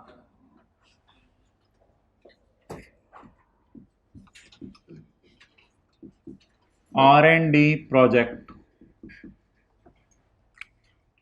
और दूसरा कौन सा इंटेंजिबल है जी हमारा, वेबसाइट। यार ब्लैक मार्कर एक और ला दो, इधर कोई नहीं है, उधर ही।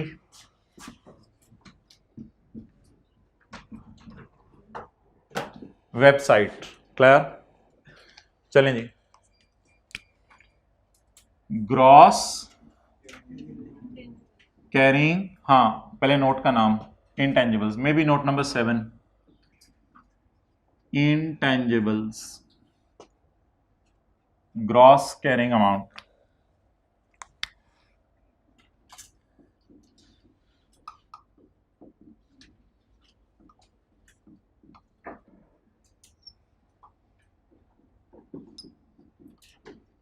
ओपनिंग बैलेंसेस,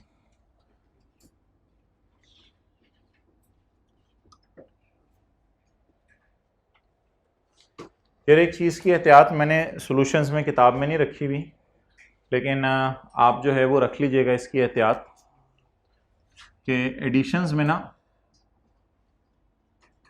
एक्यूजिशन अलग बता दीजिएगा और इंटरनली जनरेट अलग बता दीजिएगा, बेहतर है।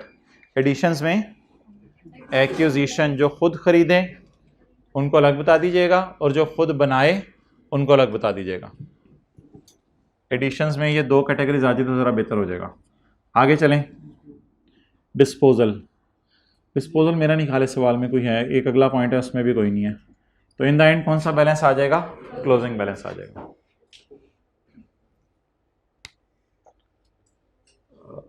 दानिश ब्लैक मार्कर नहीं लाया कोई? इसके बाद हम क्या लिखेंगे? अकमुलेटेड अमोर्टाइजेशन,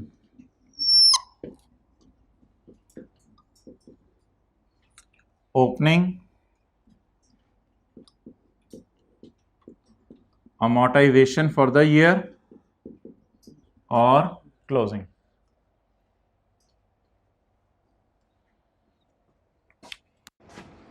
अच्छा जी, workings.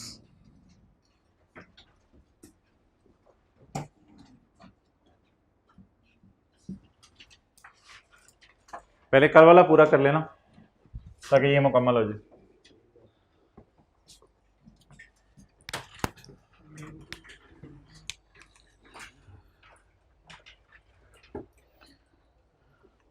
On Yakam January 18, ZL bought an incomplete research and development from BTech at 90 million। तो रिसर्च और डेवलपमेंट को अलग करने की जरूरत है या पूरा 90 कैपिटलाइज कर दें?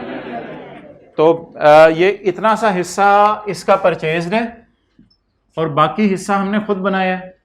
समझिए बात को भाई, जरूरी है कि एक चीज परचेज्ड ही हो या एक चीज इंटरनली जनरेट ही हो? क्या ये पॉसिबल है कि पहले परचेज करें R&D और फिर उस पर खुद इंटरनली जनरेट करें? तो इसलिए इतना सा हिस्सा R&D का परचेज्ड है और बाकी हिस्सा R&D का। ये वाला जो क्वेश्चन मार्क है ये असल में कल हमारा रह गया था जिसकी हम डिस्कशन करना चाह रहे थे, लेकिन ये हमें लिफ्ट नहीं करा रहा था, तो ये वाला हिस्सा रह गया था। इसको आप पढ़ लेते हैं।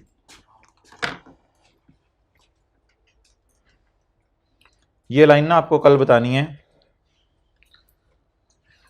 असल में इंटेंजिबल्स में ना अगर कोई हमें ऑफर कर दे कि तुम्हारा इंटेंजिबल इतने का मैं ले लेता हूं तो ये फेयर वैल्यू नहीं होती। तो इसलिए रिवैल्यूएशन मॉडल के एतबार से ये लाइन मैंने आपको कल बतानी है, इसको हम फेयर वैल्यू नहीं मानेंगे। लेकिन ये इंटेंजिबल्स में एक पूरी बहस है जिस पे कल 5 मिनट लगेंगे, तो इसको इग्नोर करना है लाइन को। कल इसकी वजह इंशाल्लाह देख लेंगे, नोट कर लें, इसको इग्नोर करना है। अभी घर में आप परेशान ना हो पढ़ के। अच्छा जी, सब्सिक्वेंट एक्सपेंडिचर का मतलब बताएं, खुद की है या खरीदा है? खुद की है। बाद में subsequent expenditure on this project are as follows. Research कितनी है जी? 10 की, और डेवलपमेंट 48 की। अब मैंने बताया था बड़ा अजीब सा सवाल है ये, इसमें लिखा हुआ है रिकॉर्डिंग क्राइटेरिया किस दिन पूरा हो रहे हैं? यकम मार्च को। तो प्रोजेक्ट कब शुरू हुआ? यकम जनवरी 18 को। और 6 क्राइटेरिया कब मीट हुआ? यकम मार्च को। और 31 अगस्त को प्रोजेक्ट क्या हो गया? इस दिन से आगे अमोर्टाइज करेंगे। All costs are incurred evenly from Jakam January till project completion date, that is 31 August. All costs are incurred evenly from Yakam January till 31 अगस्त। ये वाहिद ऐसा सवाल है जिसमें रिसर्च के साथ भी उसने लिख दिया फ्रॉम यकम जनवरी टिल 31 अगस्त, और किसी सवाल में इतना वाज़ेह नहीं लिखा होता था। देखें क्या लिखा हुआ है, ऑल साई किधर, ऑल फील करें दूर से, ऑल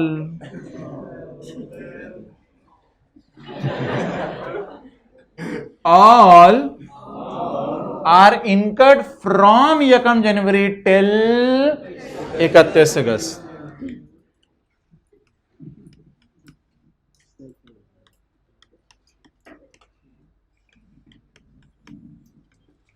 अच्छा, आप समझ रहे हैं मैं अपने लिए झुक के लिख रहा हूं, आपने नहीं लिखना।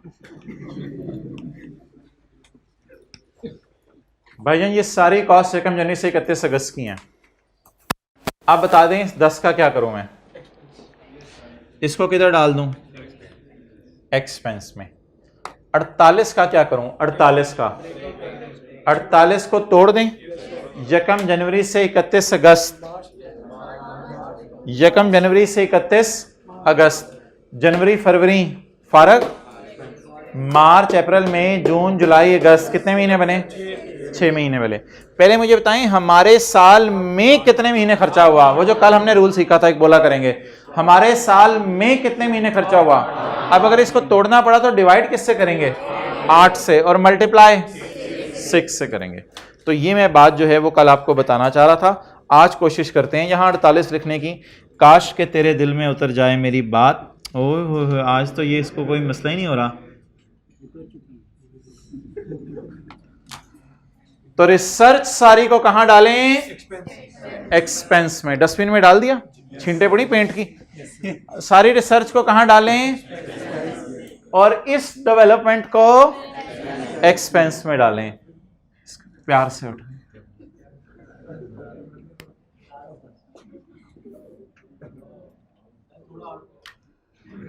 बस 48 डिवाइडेड बाय मल्टीप्लाइड बाय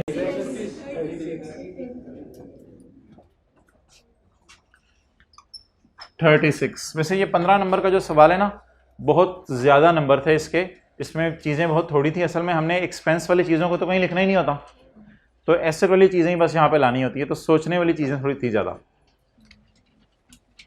ये वर्किंग 1 हो गई।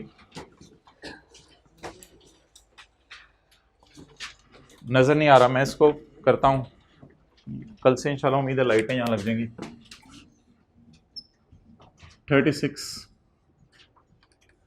into 6 months।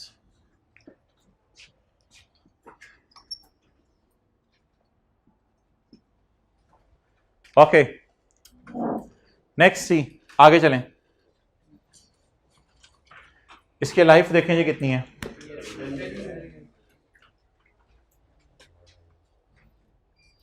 It is expected that newly developed technology will provide economic benefit to ZL for the period of next 10 years। अगले 10 साल तक फायदा देगी। तो वैसे कमर्शियल प्रोडक्शन किस दिन शुरू हो गई थी, all cost are incurred from यकम जनवरी टिल 31 अगस्त। 31 अगस्त पे इसका मतलब है लॉन्च हो गई थी प्रोडक्ट, तो 31 अगस्त से ऑनवर्ड्स अमोर्टाइजेशन चार्ज करेंगे। वो कौन कौन सा महीना बनेगा, सितंबर अक्टूबर नवंबर दिसंबर, 4 महीने। तो कॉस्ट पकड़ें 126 life 10 years multiplied by 4/12 4.2।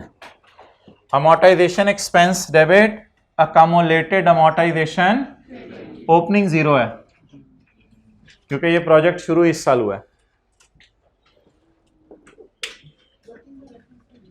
Working का रेफरेंस एंड पे दे देना एक दफा। अच्छा, वर्किंग में ना हेडिंग वोडिंग नहीं देनी होती, इतना टाइम नहीं होगा कि working 1 calculation of cost of the new project, amortization for the new project as in adjustment number 1। okay, next। यार ये तो शुगल ही है। इधर से आपने क्या पकड़ना है, 2 + 3 + 5 + 11, बाकी सारे हाँ हाँ हाँ हाँ हाँ हाँ हाँ।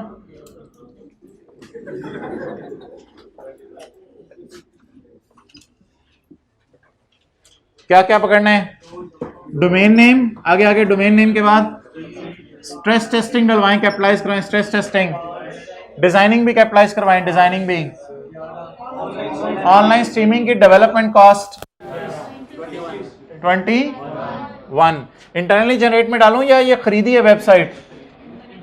ओ भाईजान लाल है बंदा जूता, खुदा के लिए यार, खुदा का खौफ करें, रिकॉर्डिंग ना हो रही होती तो मैंने उतारना था। Launch this website for online streaming of TV shows. The website किधर लिखा हुआ है, internally generated. The website was developed internally, the website was developed, बनी बनाई नहीं खरीदी, खुद बनाई है, दिन रात लगे हैं हमारे। 21।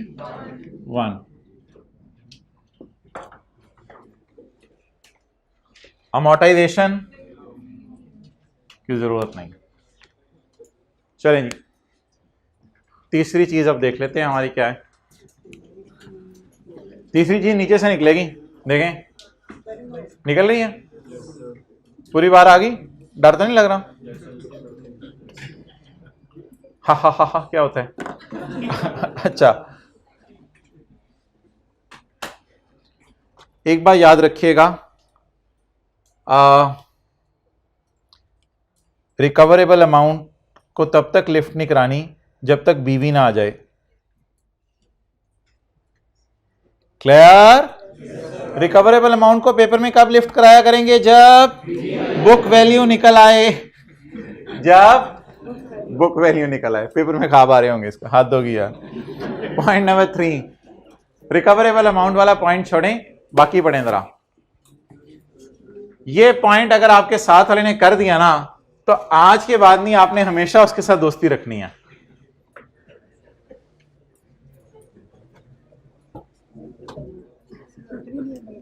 कमाल कर देगा जमाल। बहुत आसान सी एडजस्टमेंट है।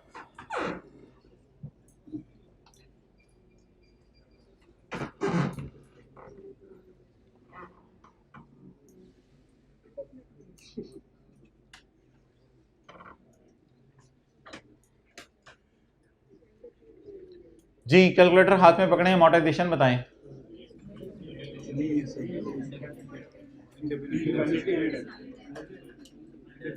अमोर्टाइजेशन बताएं जी, जल्दी करें। मैं जो लोग अमोर्टाइजेशन, जिनको सवाल समझ आए, मैं उनसे बात कर रहा हूं। अमोर्टाइजेशन निकालें जी जल्दी।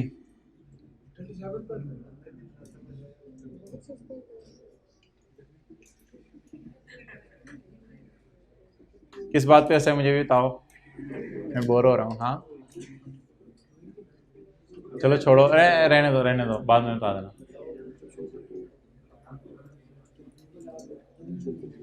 अमोर्टाइजेशन बता दे कोई बंदा। 37.5 हो सकता है, यही हो। 30.06 और आने दीजिए। अमोर्टाइजेशन 150, छिक के रखो, इतना इतना डिफरेंस हो। 37 150 कॉस्ट के करीब पहुंचे हुए हैं।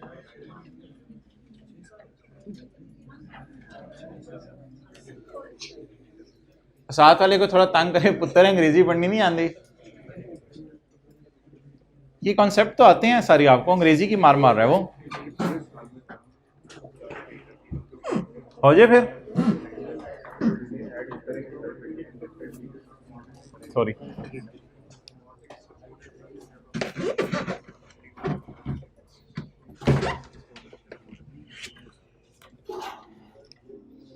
जी, ड्यूरिंग 2018, ड्यूरिंग 2000, तो इसको लिख लें ऑन 1 जनवरी 18। जाहिर बात है, अब और कोई डेट तो हम रिज्यूम नहीं कर सकते ना। On 1 January 18, on 1 January 18 the licensing authority, हुकूमत की तरफ से होगी ना कोई लाइसेंसिंग अथॉरिटी। ये उन दोनों में से कोई इंटेंजिबल है या कोई नया इंटेंजिबल है? कोई नया इंटेंजिबल है। इंटीमेटेड, हमें बताया डेट ब्रॉडकास्टिंग लाइसेंस, आपके एक चैनल का broadcasting licence will not be renewed. ये रिन्यू नहीं हो सकता। तो भाईजान आप कह रहे हैं कि उसकी लाइफ इंडेफिनेट है। उन्होंने कह दिया कि रिन्यू नहीं हो सकता, आप कह रहे हैं लाइफ इंडेफिनेट है। 1 जनवरी 18 को उन्होंने क्या कहा है? आज के बाद आपका लाइसेंस रिन्यू नहीं हो सकता। वो जो आप रिन्यू कराने आ जाते थे ना भाईजान, भागो इधर से, अब रिन्यू नहीं होगा वो। अब इसके बाद ना उसने कहानी बताई कि वो लाइसेंस था कौन सा। इतनी सी बात से हमें पता नहीं चला। आप ऐसे ही कॉलेज में एंटर हुए और कॉलेज वालों ने कहा यार वो हमारा लाइसेंस अब रिन्यू नहीं हो सकता। आपने कहा कौन सा, कब लिया था, क्या टर्म्स थी, कितने का लिया था? ओ अच्छा, वो तो कॉलेज वालों ने आपको बताया नहीं। ये तो पहली बात तो वैसे ही आती है, अगले बंदे को डराने के लिए आप कर देना। ओ भाई, आप घर के अंदर कोई बंदा आया, यार ये मसला है, ओ भाई इसका बैकग्राउंड क्या है ये तो बताओ। तो पहली लाइन में उसने मसला बता दिया। आते ही क्या बताया जी, आज के बाद लाइसेंस रिन्यू। हमने कहा कौन सा लाइसेंस, कितने वाला, किस चीज का लाइसेंस था, क्या टर्म्स थी एग्रीमेंट की, क्यों नहीं रिन्यू हो सकता, क्या मसला हुआ है। कहते हैं ओहो वो मैं तो बात बतानी भूल गई, वो जरा मैं हिस्ट्री पूरी बताता हूं तुम्हें, वो अब पुरानी बात बताता हूं। कहते हैं असल में ना, अब क्या बताऊं मैं आपको। कहते हैं मैंने ना लाइसेंस लिया था इनडेफिनेट पीरियड के लिए यकम जनवरी 12 को। इनडेफिनेट पीरियड के लिए मैंने लाइसेंस खरीद लिया था यकम जनवरी 12 को, by paying rupees 150 million, subject to a renewal fee of ना होने के बराबर एट एवरी 5 years। ये फीस जो है वो होने के बराबर है, ना होने के बराबर, ना होने के बराबर। Subject to a renewal fee, attentive रहना है, subject to a renewal fee of 0.3 million at every 5 years। हर 5 साल बाद ये क्या हो जाया करेगा, रिन्यू हो जाया करेगा। होने के बराबर पैसों में या ना होने के बराबर। अच्छा यार, ये वाहिद ऐसा सवाल है जिसमें उसने जो है वो हमें रिन्यूअल पीरियड बताया है और साथ इनडेफिनेट लिखा है। इसका मतलब पता है क्या है, इसका मतलब ये है कि हम पहली दफ़ा ख़रीदेंगे, फिर 5 साल बाद रिन्यू कराएंगे, फिर 5 साल बाद, फिर 5 साल बाद, फिर 5 साल बाद, फिर 5 साल बाद। और हमारी नज़र में ये रिन्यूअल इतनी ना होने के बराबर है कि हमने सोचा कि इंशाल्लाह इसको इनडेफिनेट पीरियड तक ही अपने पास रखेंगे। तो पहले पूरी कहानी सुन लें इंटेंजिबल की क्या है, दोबारा सुने। जेडएल ने ऑब्टेन किया था लाइसेंस यकम जनवरी 12 को, हम तो 18 में खड़े हैं, पुरानी बात सुना रहा है मुझे, बाय पेइंग ₹1 और रिन्यूअल फी कितनी है, एवरी 5 years। किसी सवाल में लफ्ज लिखा हुआ था या हर सवाल में लिखा होता था आफ्टर 5 years। इस सवाल में क्या नया लफ्ज आया है, एवरी 5 years। अच्छा जी, अब आप मुझे बताएं, अगर मैं 12 में कोई लाइसेंस खरीदा,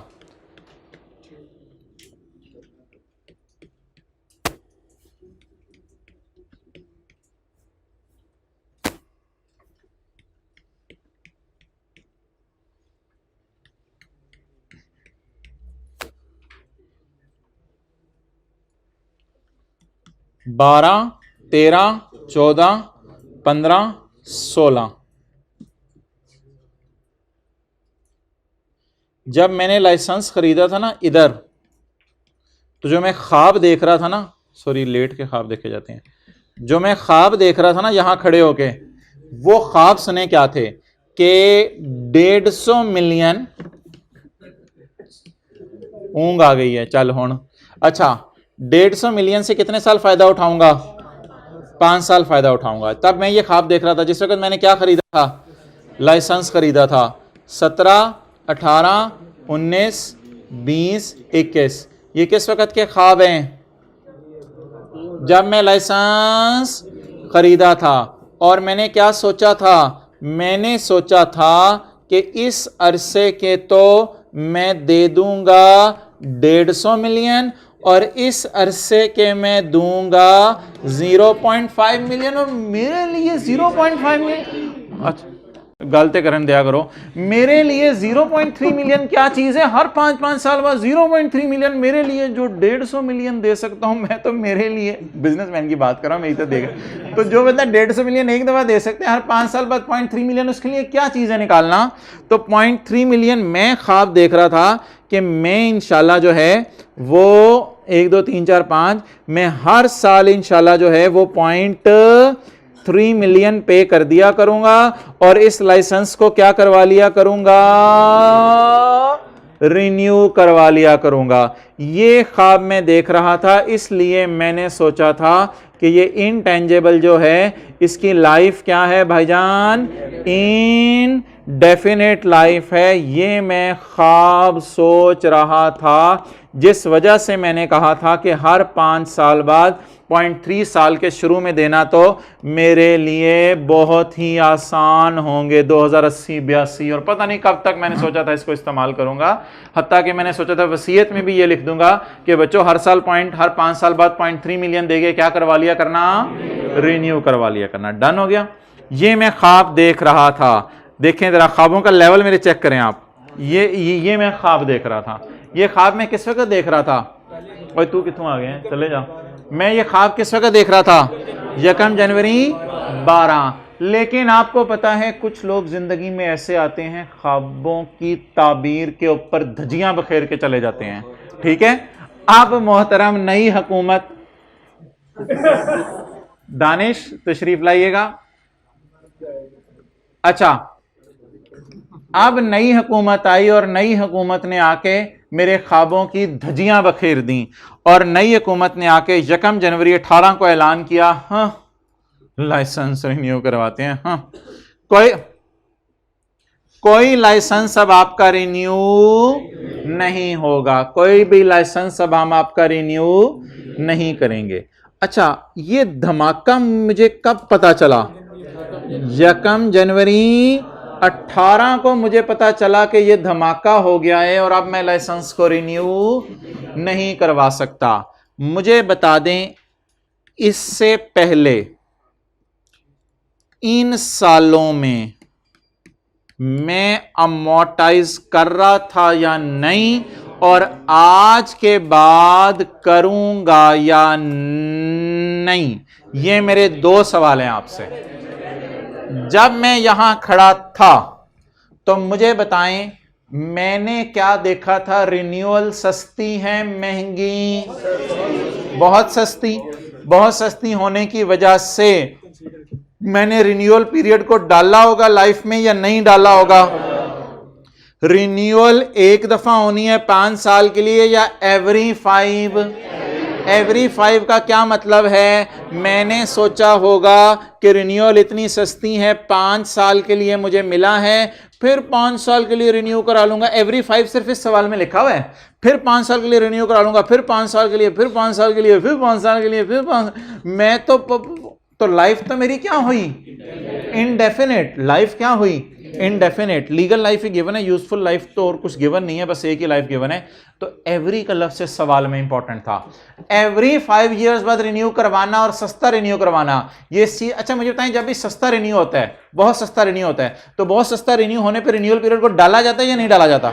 अगर डाला जाता है तो बार बार इस सवाल में रिन्यूअल पीरियड को क्यों डालना पड़ा है? पिछले सवालों में तो एक दफा रिन्यूअल पीरियड को डालते थे। एवरी 5 ईयर्स, एवरी 5 ईयर्स लिखा हुआ है। तो मुझे बता दें, ये सारी बहस करने के बाद मैं किस नतीजे पे पहुंचूं कि मेरे एसेट की लाइफ क्या है?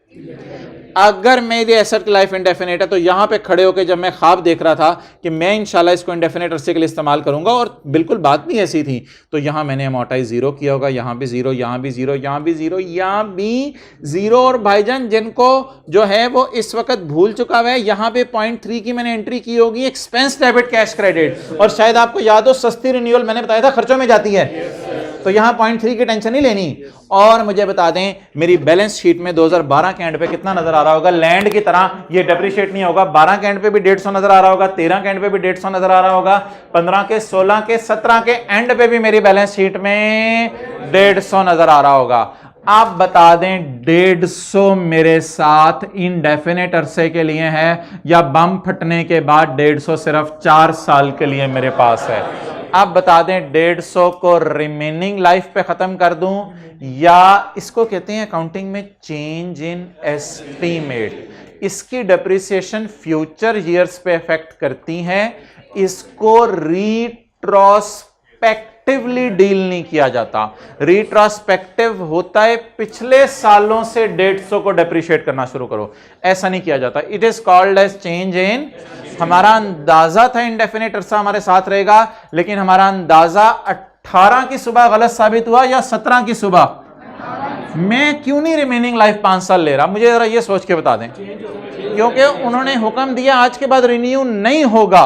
तो मैं यहां खड़ा होकर सोचूंगा, साल पहले मैंने अभी रिन्यू करवाया, तो इस साल तो मैंने अमोर्टाइज नहीं किया होगा, क्योंकि नई हुकूमत ने 18 के सुबह ऐलान किया है। तो इसका मतलब है मेरी अगली रिन्यूअल ड्यू कब है? कब मैंने करवानी थी? 1 जनवरी 22 को करवानी थी। तो अब कितना अरसा रह गया मेरी रिन्यूअल में? तो अब ये 150 मिलियन का फायदा हमें, 150 मिलियन की कॉस्ट हमें सिर्फ कितने साल फायदा देगी? 4 साल। तस्वीर खींचनी आप खींच लें, तो मैं इसको आगे मूव करने लगा हूं।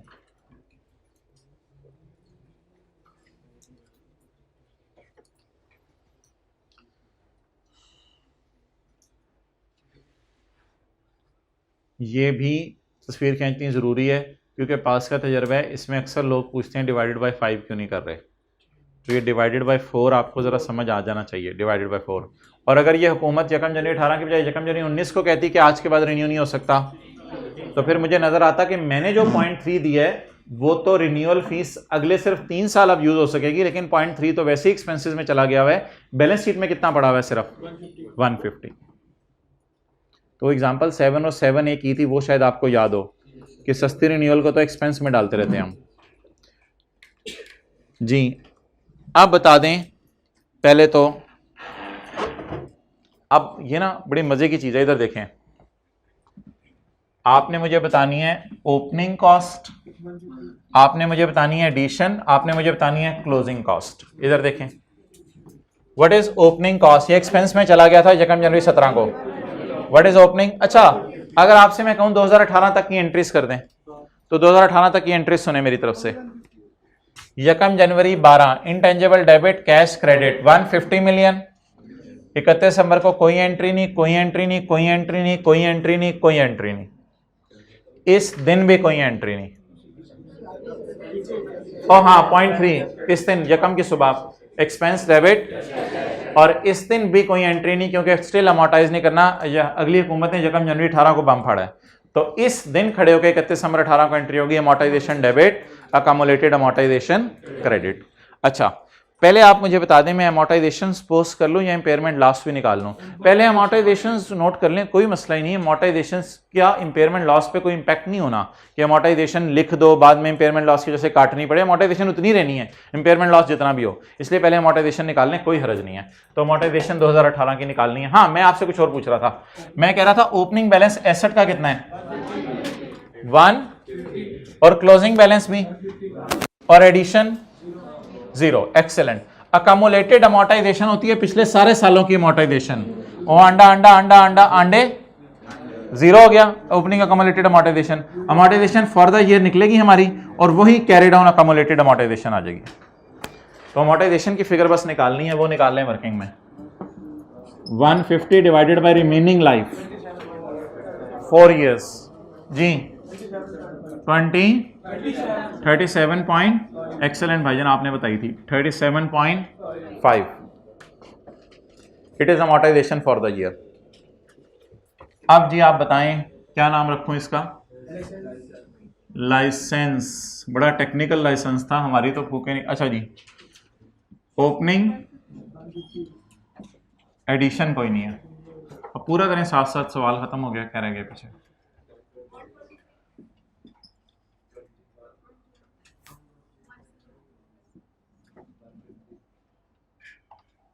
हाँ जी 150।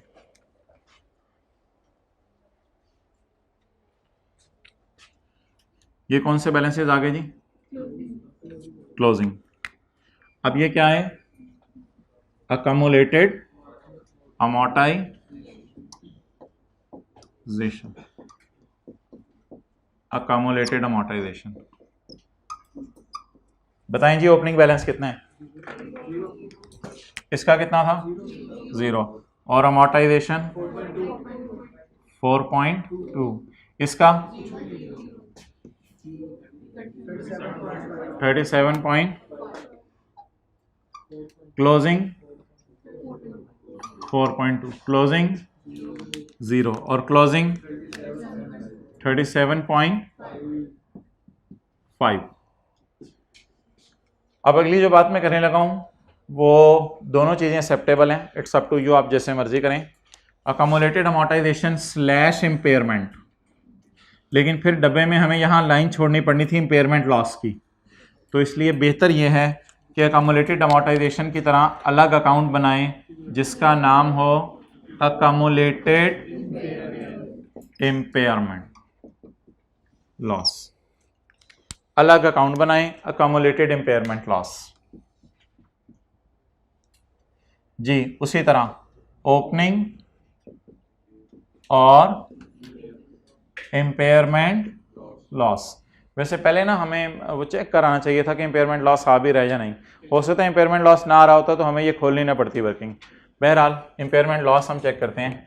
इसकी मैं ज़रा हेडिंग दे रहा हूँ वर्किंग की, इम्पेयरमेंट लॉस। पहली क्लास ली थी पहली, तो फिर कंपेयर करवाएं कैरिंग अमाउंट को रिकवरेबल अमाउंट से। और एक बार याद रखिएगा इम्पेयरमेंट लॉस में ना जिस दिन की रिकवरेबल अमाउंट दी होगी उसी दिन की कैरिंग अमाउंट से कंपेयर करना है। जिस दिन की रिकवरेबल अमाउंट दी होगी उसी दिन की कैरिंग अमाउंट से कंपेयर करना है। तो रिकवरेबल अमाउंट अब सवाल में आके बताएं कि किस दिन की दी हुई है।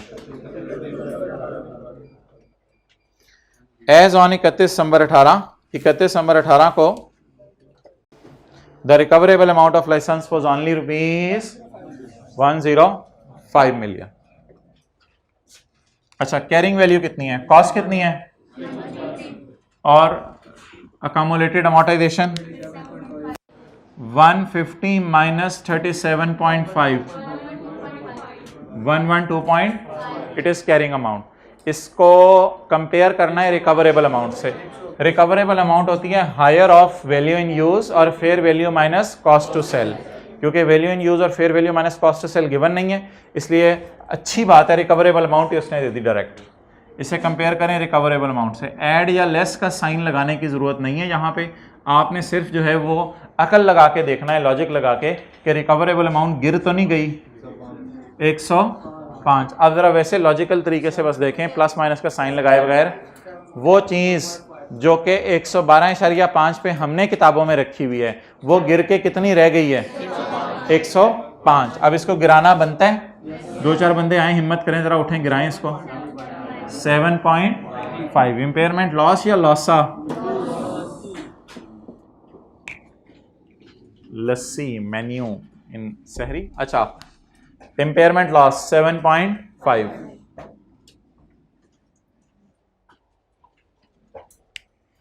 बताएं जी। 0 0 0 7.5 7.5 0 0। अब आप ब्रैकेटें लगा दें, यहां यहां यहां और यहां यहां यहां भी ब्रैकेट्स लग गई। नहीं यार, ये बीवी ना बोलो, ये फाइनल वाली बीवी है इम्पेयरमेंट लॉस के पहले वाली। मैं इस वाली बीवी की बात कर रहा था पहले। तो पहले आपने बीवी निकाली थी, फिर रिकवरेबल अमाउंट निकाली थी, फिर इम्पेयरमेंट लॉस निकाला था। फाइनल वाली बीवी निकाल लें। 121.105। अब वो 3 लाइनें जो नोट की दुम बनती हैं, बोलें नोट की टेल बनती हैं, दुम बनती हैं, वो 3 लाइनें किसी को FAR 1 से याद हों?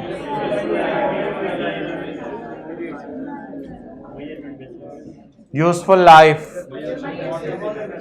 जी, यूजफुल लाइफ स्लैश रेट। इसकी कितनी है 10 साल।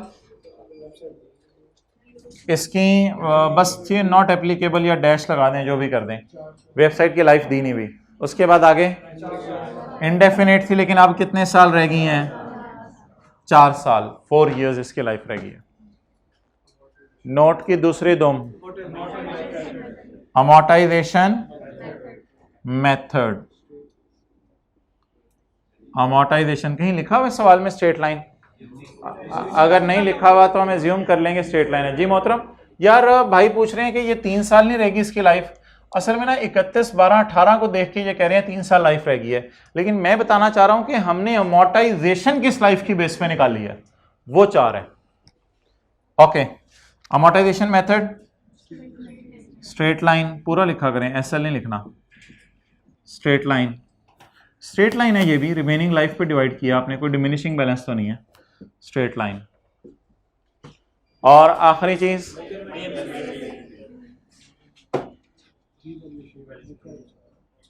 Measurement basis. अच्छा, अभी तो हमने कोई रिवैल्यूएशन की एंट्रीज की हैं, रिवैल्यूएशन सरप्लस वगैरह, कोई रिवैल्यूएशन लॉस वगैरह। अजीब सा सवाल है, कोई रिवैल्यूएशन की एडजस्टमेंट भी नहीं थी और ये कह रहा था हम रिवैल्यूएशन मॉडल फॉलो कर रहे हैं। इसलिए फिलहाल हमने किसी एसेट में रिवैल्यूएशन मॉडल फॉलो नहीं किया। इंशाल्लाह रिवैल्यूएशन के सवाल भी आपको करवाने हैं, इसलिए यहाँ क्या लिखेंगे कॉस्ट मॉडल। हाँ, कॉस्ट मॉडल तो इधर भी लिखने में कोई मसला नहीं। Cost model, cost model.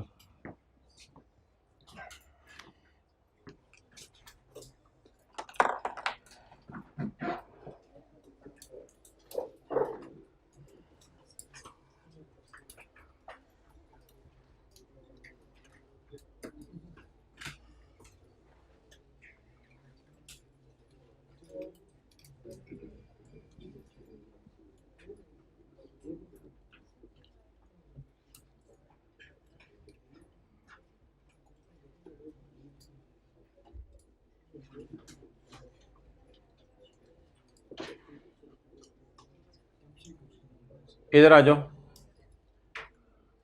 अच्छा आप मुझे बता दें SIC 32 में हमारा ये थोड़ा सा पहले सफ़े पे कुछ चीज़ें रह गई और डब्बे के नीचे एक लाइन थी वो भी रह गई, तो इंशाल्लाह ये कल क्लास में शुरू के अंदर आके जो है वो इसको कर लेंगे। ऑलमोस्ट ये चीज़ें हमने डिस्कस तो कर ली हैं, बस एक दफ़ा पढ़ने वाली हैं। तो आप हजरात बस अब आराम से कुर्सी के साथ टेक लगा लें, सो जाएं। क्या होता है, जो सोता है वो क्या क्या खोता है, सब कुछ खो देता है।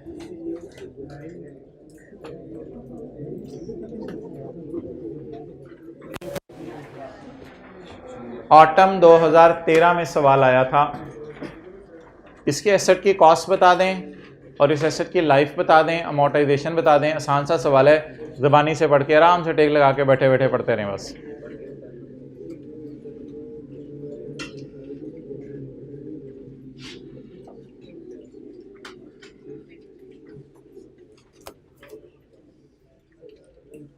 बस पढ़ लो इसको, कुछ भी ना करो यार, इसको पढ़ लो बस।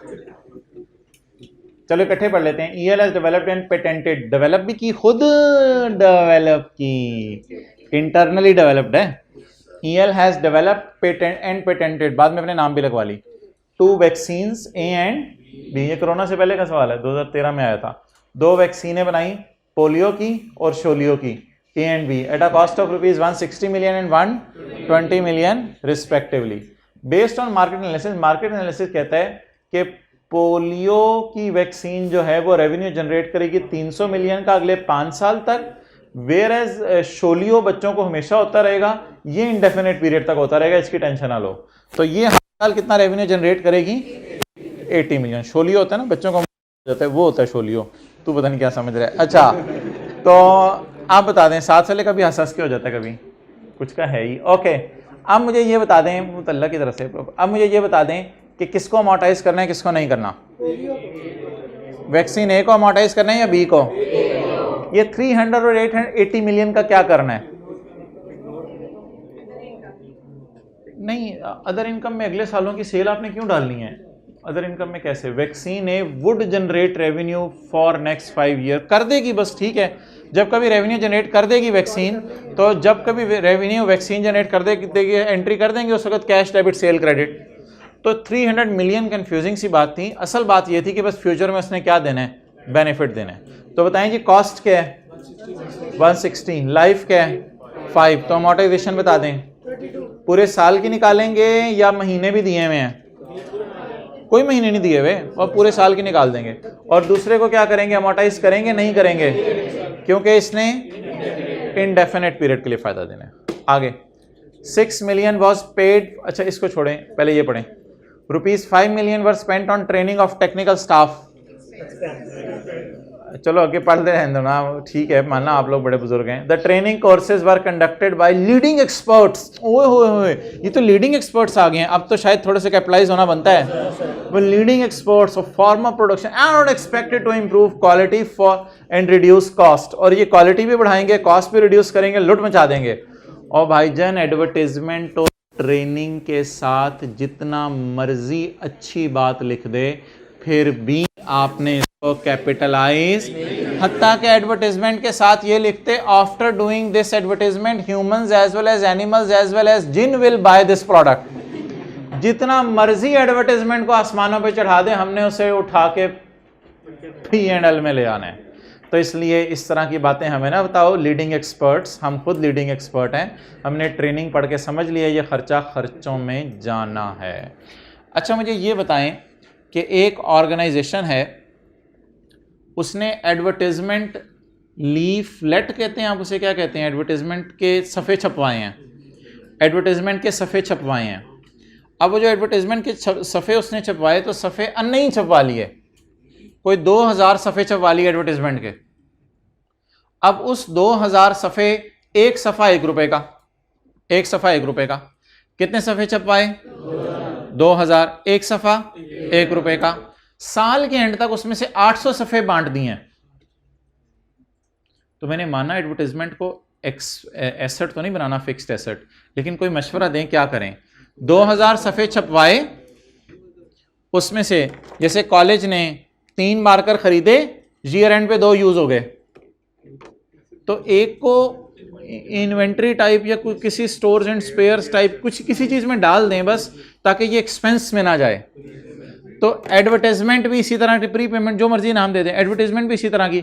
2000 सफ़े छपवाए, 2000 में से 800 बांट दिए और 1200 बच्चे में है, तो जो 800 बांट दिए वो कहाँ जाएंगे, और जो 1200 सफ़े पड़े में हैं वो बैलेंस शीट में, करंट एसेट्स में, अदर्स में डाल दें, कहीं डाल दें, बेहतर है उसको खर्चा बुक ना करें। अच्छा, अगली और आखिरी बात, फिर ये आपने कल घर से खुद ही पढ़ के आना है, ये वाला पॉइंट 2। अगली और आखिरी बात, अब फिर इसको जरा जज कीजिएगा और सही सॉल्व करने की कोशिश कीजिएगा। हमने जियो टीवी वालों से बात की कि भाईजान 3 इश्तिहार चलाने हैं लाख रुपए के, एक इश्तिहार इस साल चला दो, 2 अगले साल। उन्होंने कहा 3 लाख अभी दो, हमने उनको 3 लाख रुपया दे दिया, एक इश्तिहार इस साल चलेगा, 2 इश्तिहार अगले साल चलेंगे, क्या करें जी? 3 लाख में से लाख को कहां डालें, P&L में, और बाकी 2 लाख को बैलेंस शीट में राइट टू रिसीव इश्तिहार इन फ्यूचर डेबिट, तो उसको एक तरह का क्या बना लें, प्री पेड एसेट टाइप बना लें। चलें कल डिस्कस करेंगे, ओवर करो।